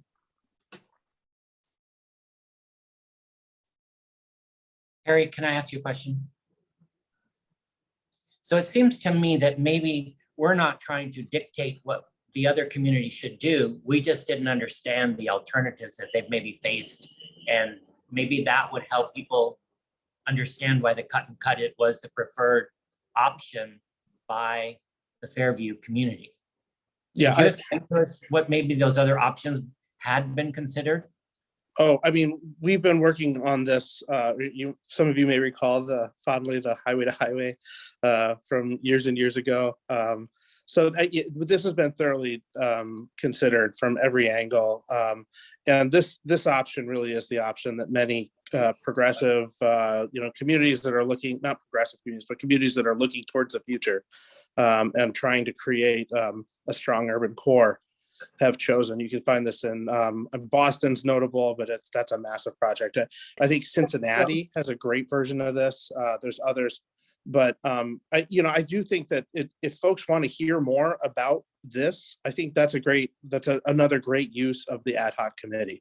But I agree with the last speaker wholeheartedly that just kind of throwing in new ideas within the comment period at the final stage here when this has been discussed for decades is maybe a little misplaced. But if folks are concerned and they want to hear more about it, then having that happen at the ad hoc committee would be ideal. Thank you, Harry. Go ahead, Tomasz. Cheryl was before me, but don't forget me. Cheryl, go ahead. Cheryl, can you hear us? Cheryl? Can you hear me now? Yes. NeighborWorks operating has gotten a grant to do a major public involvement process for this Pell. And as far as I know, it has not even started. The focus will be on air pollution and health. And those are my biggest concerns. We have local research showing that the children who live close to this Ingra Gamble couplet have more asthma than other kids. And we all know that asthma goes along with heart issues in adults. So this pollution is brutal from this couplet. And it's not going to go away even with a cut and cover. It's going to come out. It's going to hit people. So ADOT is building freeways. It doesn't care what we think right now. And we need to bring them to heel. But also, I'm not sure there is a hard deadline on commenting. I know that the Pell has its deadline, but we have time to discuss this. And as far as I know, Fairview has never acknowledged the air pollution issue, the health issue of its children. So that's my gripe as a citizen of the city. Thanks. Tomasz? Yeah, thank you. Mr. Chair, I think it would be prudent to call the vote. And since you have proceeded under the idea that any opposition should be split, which one of those we did here, I think there is a discussion to be had. And I am a bit concerned that we think that we're going to somehow reinvent the solution for this problem. I think what we're going to do in this ad hoc committee is look at the resolution to come up with a very supportive way to stand next by our neighbors, but in a way that has a more constructive and perhaps less, how should I say that? Less prescriptive way to engage in a process. This resolution talks about process, and I think that process needs to occur before any risk can happen. That is, I think, the goal. And the outcome ultimately, even a month from now, maybe that we come to a discussion like this. It would be very good to have a unified voice, but there is no requirement to that. And we will have it to a vote. And then if it is with some opposition, then that's how it is. But my concern is that this should be one which has full throttle power behind it from the community. And I'm not sure if we're there yet today. That's why I hope we'd get there. Thank you, Tomasz. Mitchell, go ahead. Yeah, I'd say that a little bit more information as far as where the cut and cover, since that is a very prominent part of the resolution. If we could have some more information as to where it's being suggested or proposed. I'm assuming we're talking about Gamble and Ingra, probably somewhere just short of 15th Avenue and then going up to 5th or 6th Avenue. Maybe Harry knows more about this, but that's my only primary question is where exactly are we talking about this?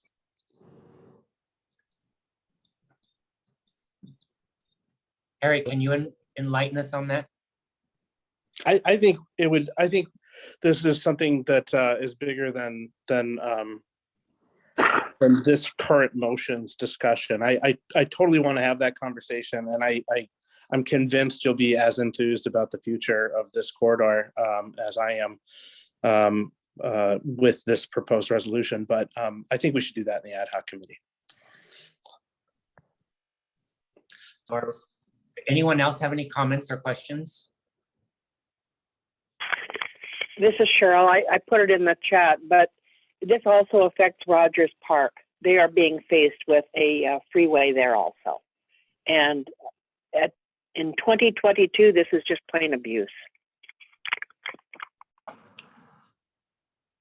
Okay, I think we're ready. Are we ready for the question? So let's vote on whether we're going to postpone this resolution until the June 23rd meeting. And there's going to be an ad hoc committee that addresses this motion and posts their findings 10 days prior to the next community council meeting. All in favor of the motion? Can you use your check marks? Green check marks, and red X's will help us count.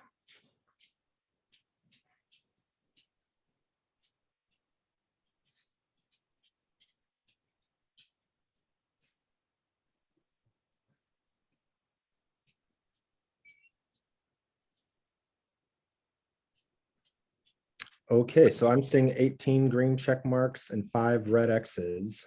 Actually, there might be someone who has 2. Is there anybody who wants to turn their screen on to count for 2 votes?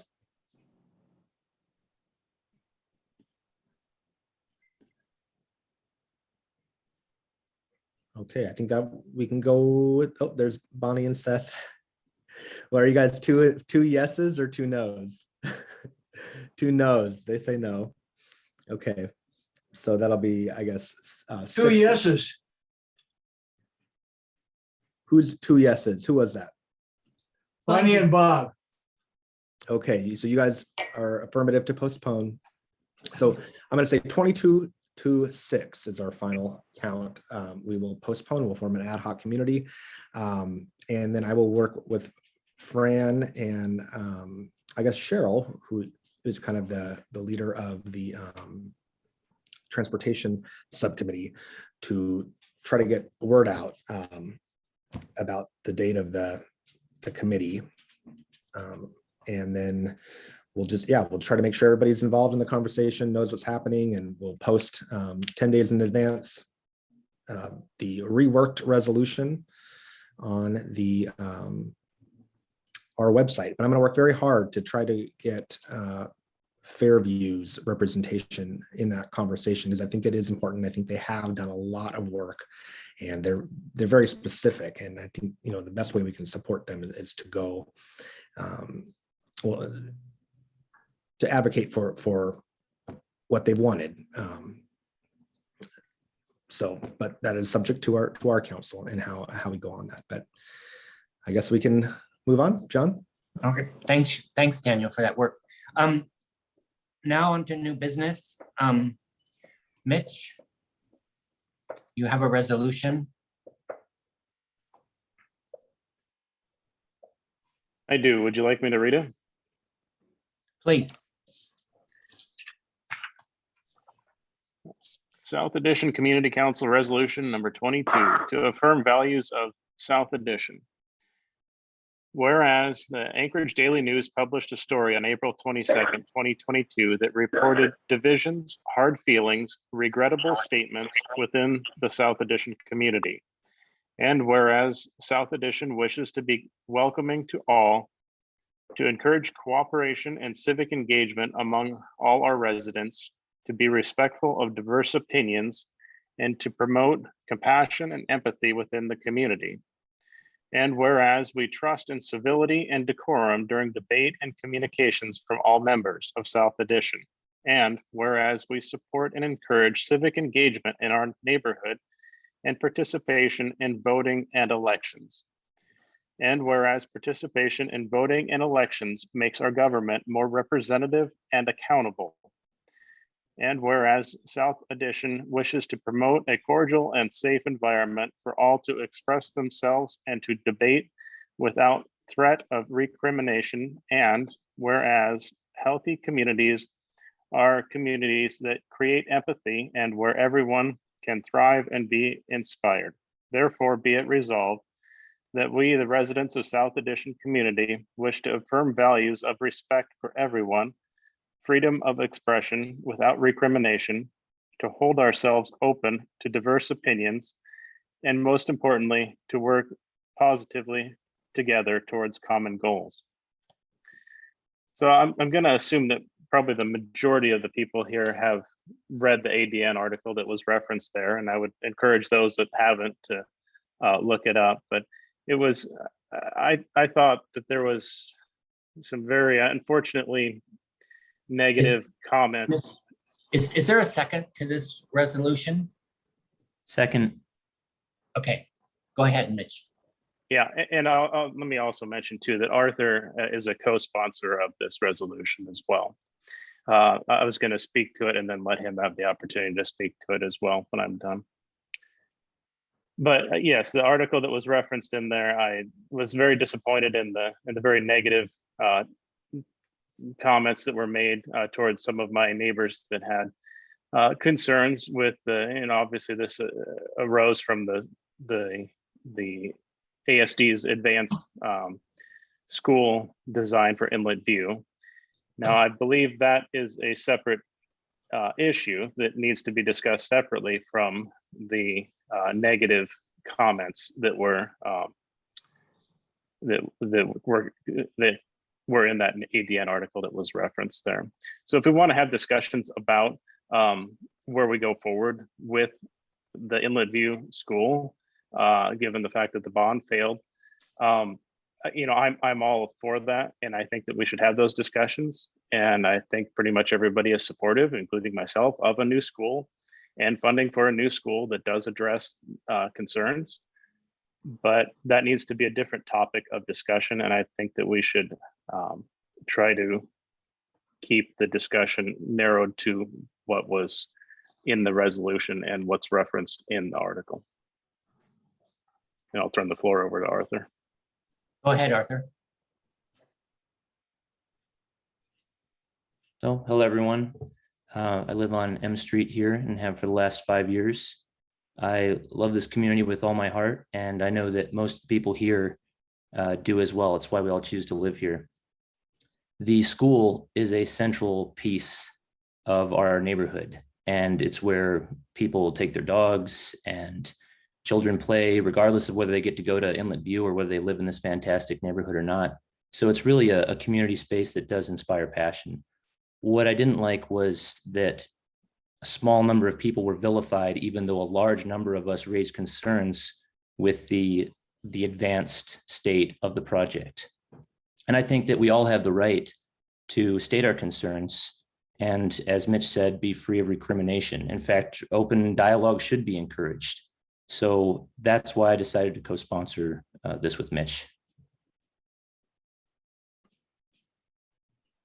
Does anyone have any comments or any questions for Arthur or Mitchell? This is Petra Wilm. Go ahead, Petra. Yeah. Oh, there I am. I'm trying to understand what is the purpose of this resolution? What is the action that you would like to come from this resolution?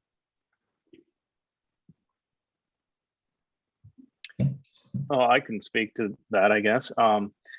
What I would like to see is ideally have it be a unifying message of what both values and expectations are in debate, in discussion, in particular large publicly funded capital projects such as the new elementary school, but more broadly, just what the values and expectations are within the community. Is defining values for the whole South Addition part of the mission of the South Addition Community Council? I'm just trying to understand if this fits in the mission of the South Addition Community Council. Seems very strange to make a resolution that defines values for our entire neighborhood. Well, we're asking for it to be voted on, so it's, I guess, up to the individual members whether or not they choose to agree with those, and if they don't, then they can vote no. I hope that that's not the case, and I hope that almost everybody or nearly everybody, if not everyone in the community, would support what's listed in there.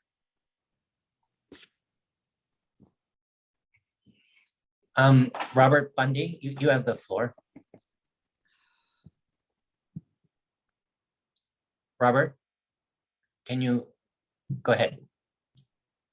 I guess this is Bonnie. I guess my Bonnie. husband and I both want to make comments. I am absolutely opposed to any action of the community council which acts as a prior restraint on free speech. I also think it is not the job of the community council to act as mismanners, saying that someone is engaging in appropriate or inappropriate debate on a public issue. This is not part of the remit of the community council, and the resolution should be voted down. Thank you. And I only want to add that it seems to me that this is directed at one person, although not named in here, who is also a political candidate. And so what we're doing now is seeing the community council being weaponized to use, to make resolutions that can be used potentially against political candidates. Now, whether or not you support the political candidate, don't support, you can contribute to opponents, you can write letters to the editor, you can vote however you want, but you should not ask the whole community of South Addition to take a position on something somebody said at one time. What's going to happen the next election when some candidate says something that somebody doesn't like? They go to the community council and they ask for a resolution that they're then going to use against that candidate.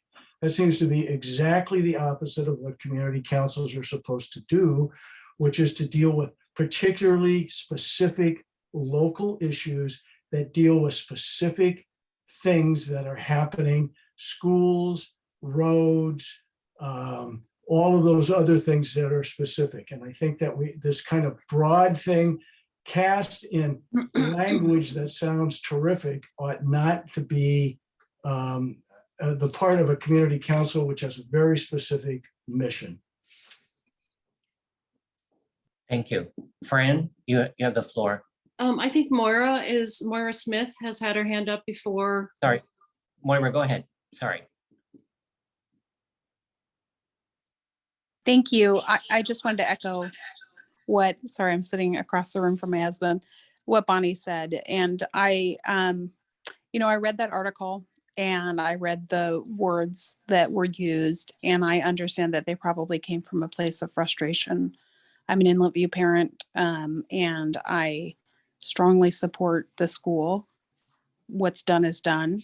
But I just don't understand exactly what we're trying to accomplish here. And I understand the notion that we should all be able to agree on those values.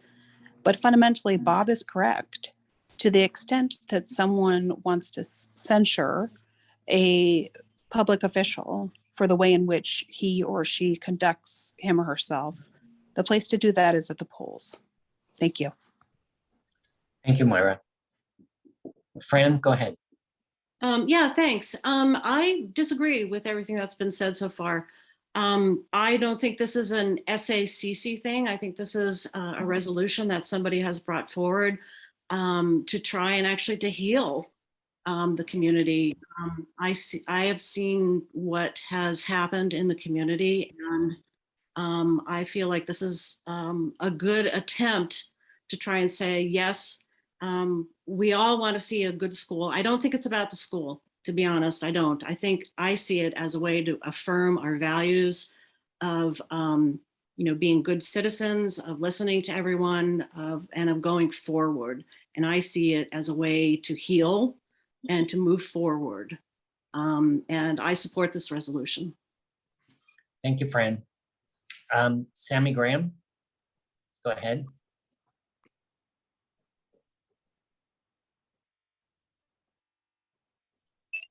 Sorry, that took me a second. So I'm not a subscriber to ADN, so I don't really have any idea. I haven't read the article, but I am a 62-year resident of South Addition. I'm pretty active in the community. I went to Inlet View. I taught at Inlet View for 12 years. My kids went to Inlet View. Heck, I wrote the school song. But reading the resolution, I agree with it, but it's because those values have always been a part of Anchorage and the South Addition. And they have only very recently been challenges, but we've always been able to have civil discourse and agree to disagree, or the right to free speech. We can get along with our neighbor or not get along with our neighbor, but still agree that they should have a right to free speech. So I'm kind of concerned that we're doing a resolution on something that should just be the way that we should live anyway. I mean, I agree with everything they say. So, but do we need a resolution to do that? That's what I'm confused about. Thank you. Thank you, Sammy. Seth, you're Yeah, hi, this is Seth. I disagree with or don't support the resolution. I think that it's in response to something that happened outside of the community council. I found that the community council meetings are a good spot to have debate and conversation, and that they are run in a way that lets everybody speak their voice. And I don't think that this resolution is really that necessary for how the community council operates. That's it. Thank you, Seth. Arthur, go ahead. Yes, I just wanted to respond to the notion that this was somehow politically motivated. This was in response to several of our neighbors who are in this meeting right now being treated very poorly. So in terms of reaffirming those values, or have we always had them? Sure, we can say we've always had them.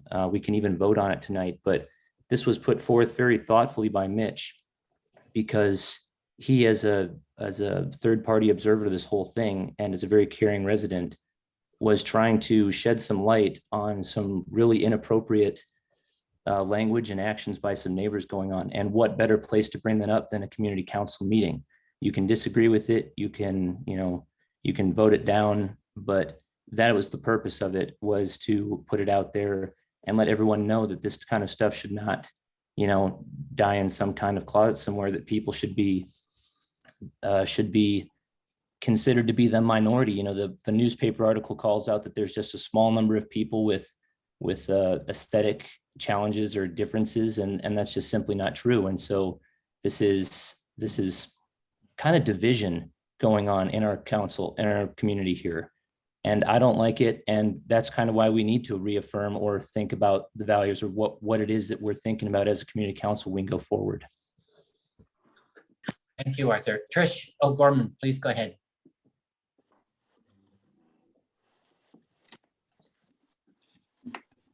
Hey, actually, before Trish goes, can I just interject something, just because there's some stuff going on in the chat. Just want everybody to know that in order to make a motion or to speak, to be part of the discussion, you'll need to raise your hand and be recognized by the chair. So if you do want to get in the queue, the way to do that is to go to reactions and raise your hand on your screen. Daniel, excuse me, or John? Yes. This is Suzanne. We have gone past the time of the meeting. And so I think we need a motion to extend the meeting by whatever amount of time you want to extend it. Because the meeting. Yes, we should extend the meeting. Can I get a motion to extend the meeting? Motion to extend to 9:30. All in favor? I'll second that motion. All in favor? Motion passed. Okay. Trish, go ahead. I'm just asking that you call for the question.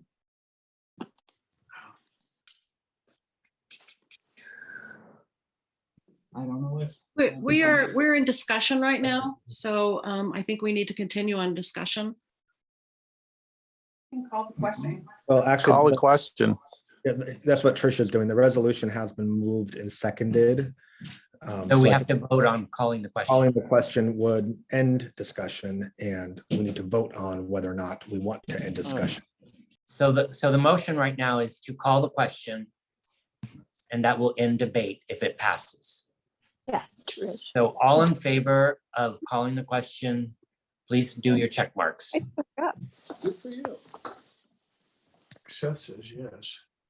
I'm here working my ass off. Administration form,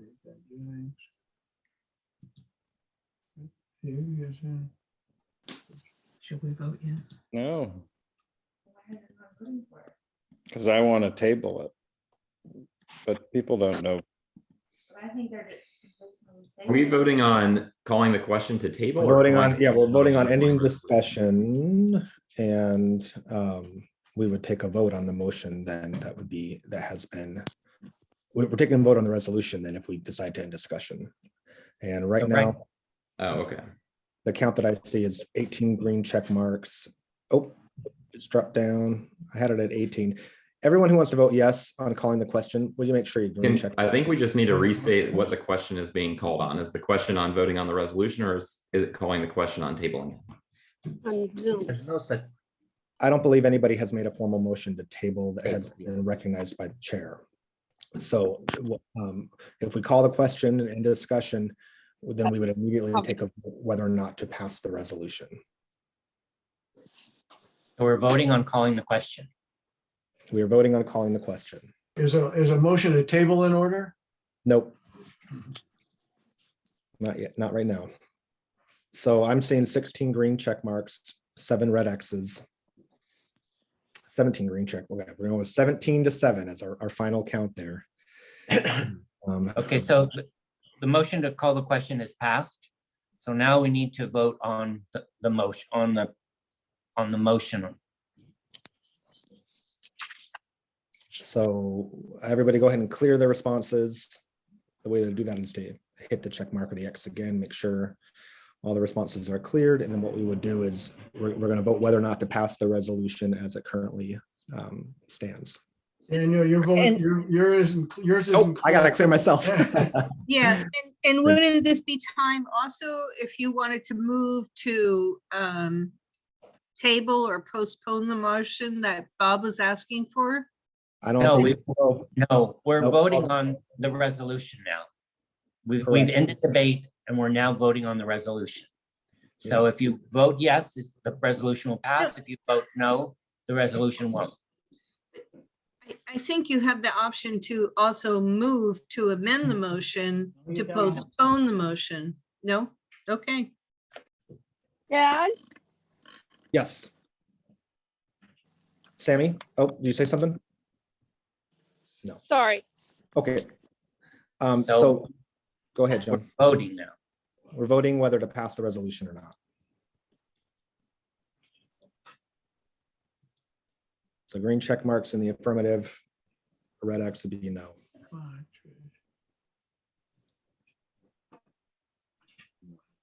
And then for those who have two, okay, so right now I'm seeing current tally of 7 green check marks, 25 red X's. Looks like we have 2 there, 2 here. So we're going to add to a green check mark. 2. Sends, yeah, and yeah, add 2. That's 26. Petra's 2, so we're going to add 27 and get his 2, so that's 28. Let me scroll over to my next screen. And 2 for 7 Bonnie there, so that would be 29. So my tally is 8 green check marks and 29 red X's. So the motion to pass the resolution fails. So now we are going on to the second item on new business. It's on safe trail use with Susan Uhrig. Susan, you have the floor. Oh, Susan, you may be on mute there. There we go. Still on. Okay now. Can you hear me? I Yes. can hear you.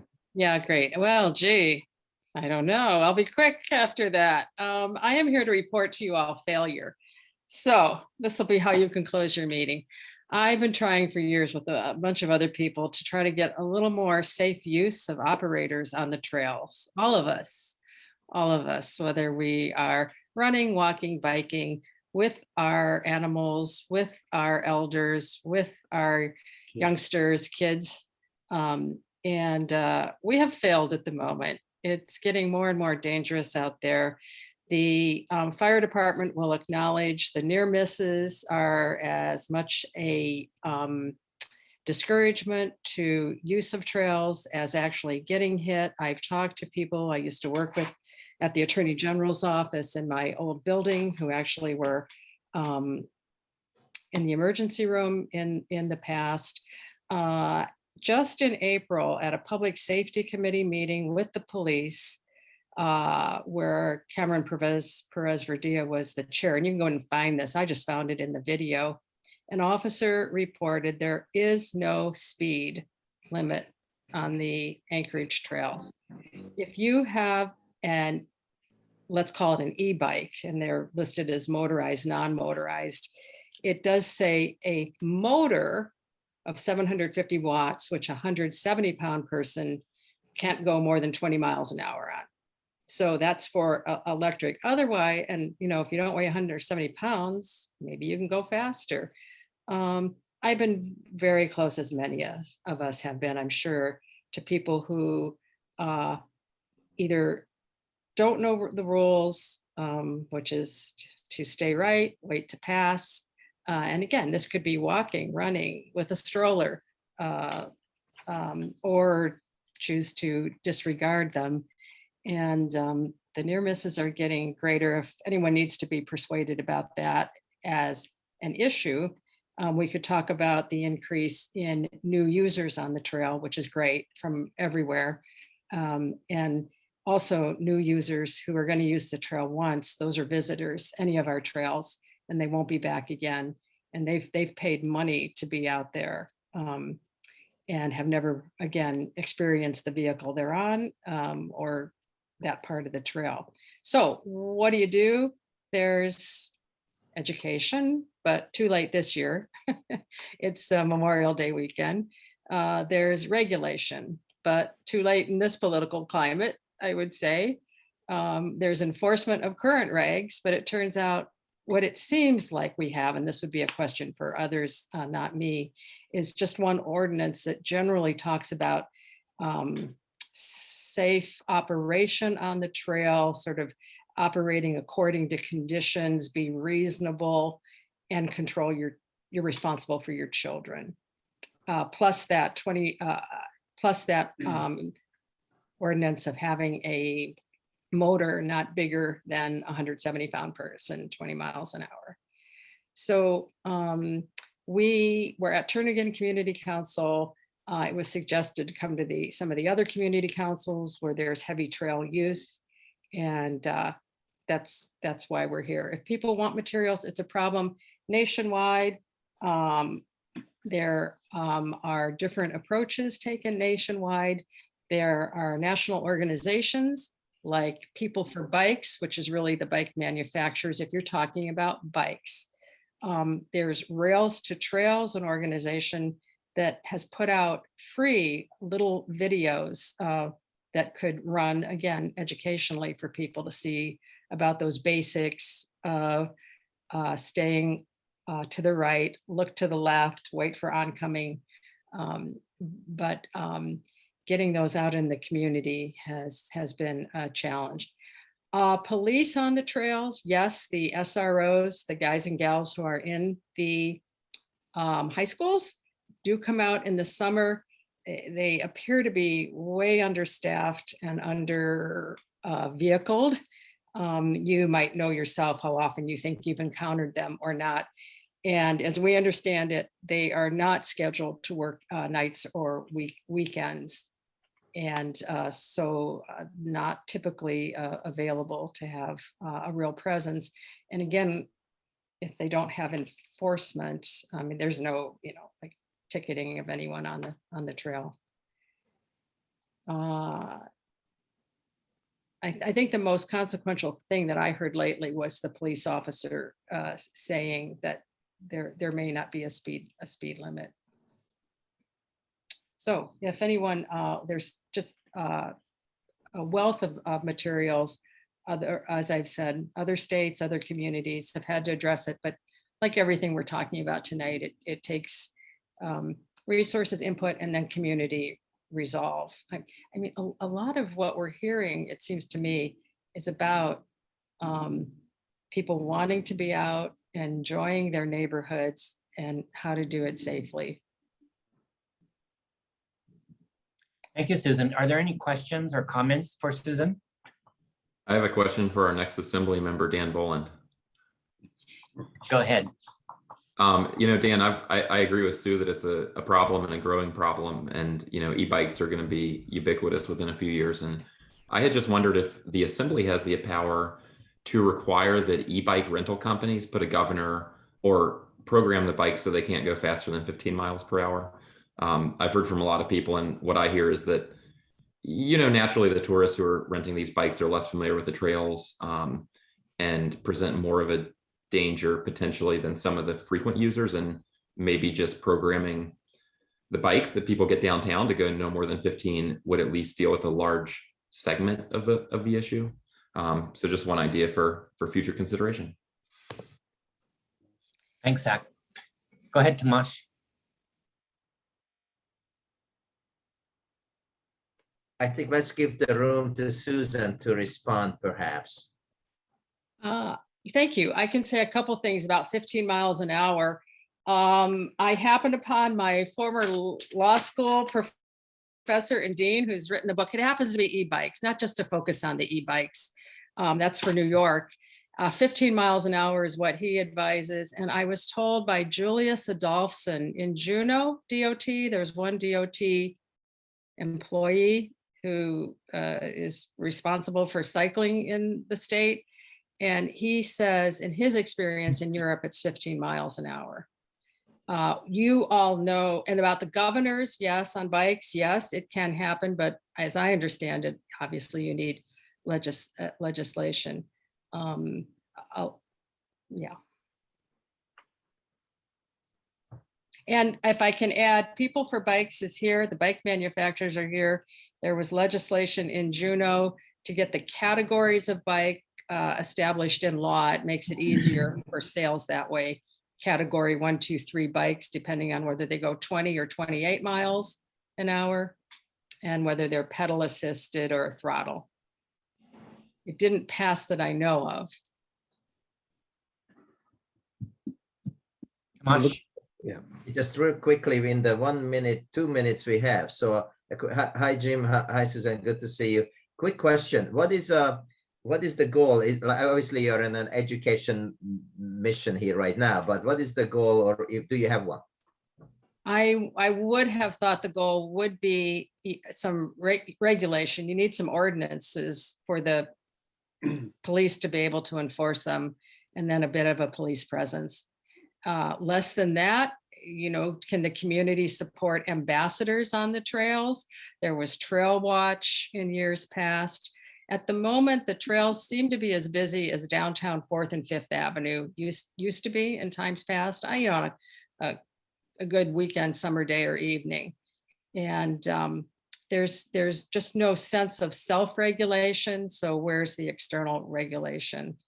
And by the way, there's just no programming for operations like this. Everything seems to be to build new trails and to extend trails and repair sort of capital project, but finding resources.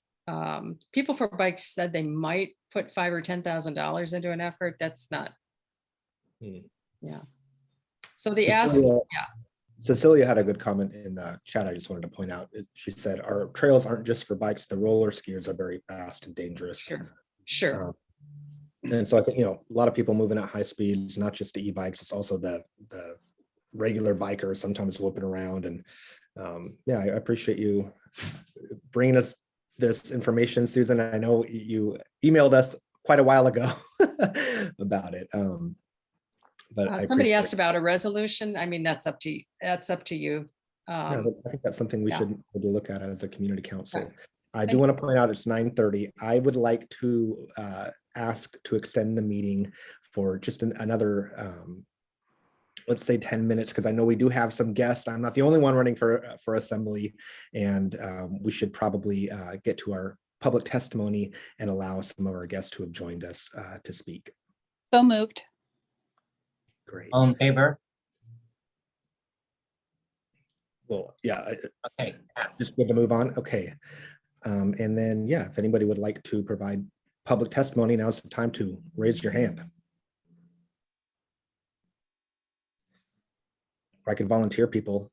I see Tasha on the call. Thank you, Daniel. I actually know how to raise my hand, so. Oh, I got you. I see you now. I appreciate being able to listen to the conversation tonight. My name is Tasha Hodge. I'm one of the candidates running for assembly. I live in the community of Mountain View and served on my own community council for 6 years. And so the conversations you guys have had tonight are very similar to ones that I too have been engaged in. I think all across the community and the district, especially I think our district, you see a lot of traffic calming, ways that we could improve safety for pedestrians. So I feel like we're really aligned well, at least across the district, so that whomever is elected, it has really clear priorities of what those should be. But a little bit about me. I am Alaska Native. I work in tribal health and I've been there for 17 years. And have been volunteering across the community, from in the schools to on the Budget Advisory Commission for the municipality for over the last 2 decades. So lots and lots of connections to the community, and looking forward to the opportunity to serve in a larger capacity. Thank you for the opportunity to do an introduction.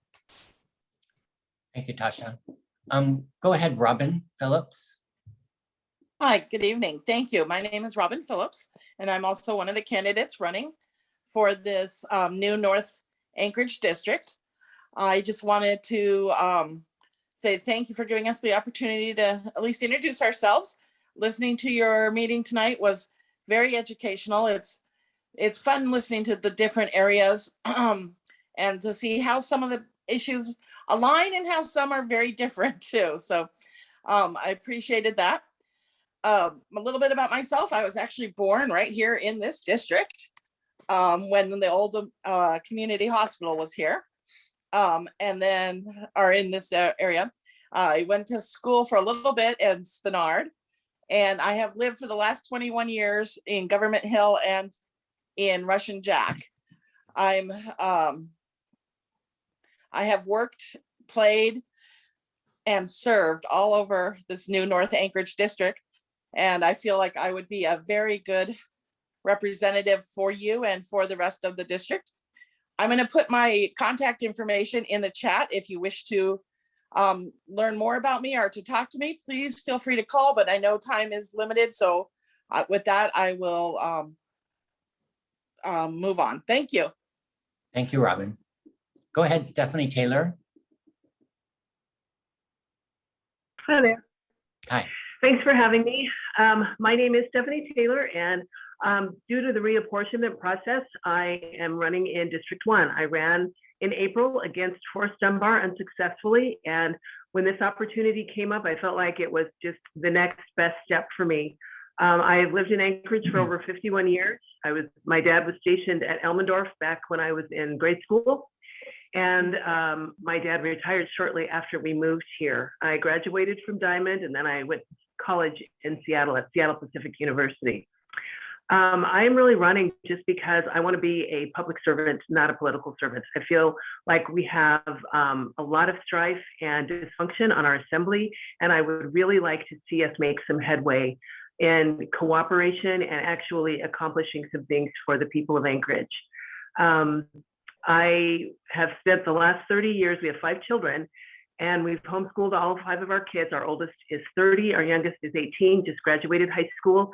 And so I have spent the last 30 years homeschooling and just being a professional volunteer. So I've been able to serve in a lot of different capacities in a lot of different areas. And I've seen the scope of Anchorage in a lot of different ways. So I would just like to bring a different perspective to our assembly and real servant leadership. So my website is stephanie4ak.com. It's been interesting hearing what you guys have to say after just being in the neighborhood yesterday. I did a lot of door knocking yesterday. So beautiful neighborhood, South Addition. And it was interesting to hear some of your concerns because I can understand where you're coming from. So anyway, if you'd like to reach out to me, I will put my information in the chat. Thank you so much. Thank you, Stephanie Taylor. Go ahead, Ms. Tobin from Senator Beggish's office.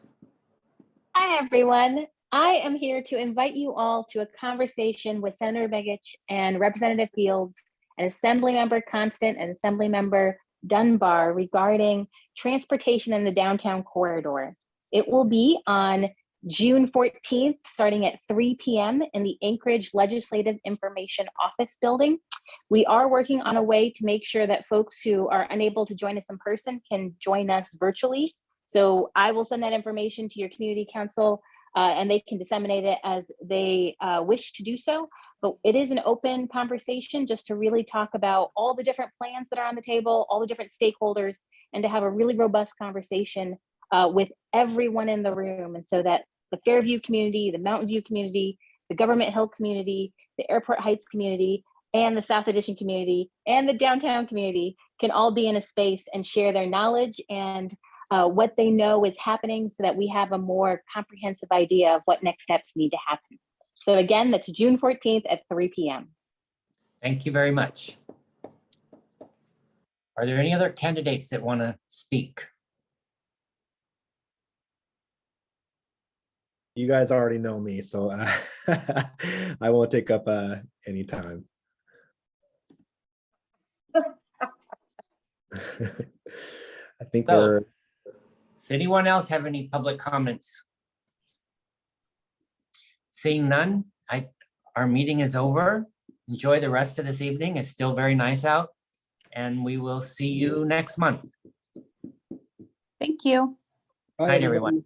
Bye, everybody.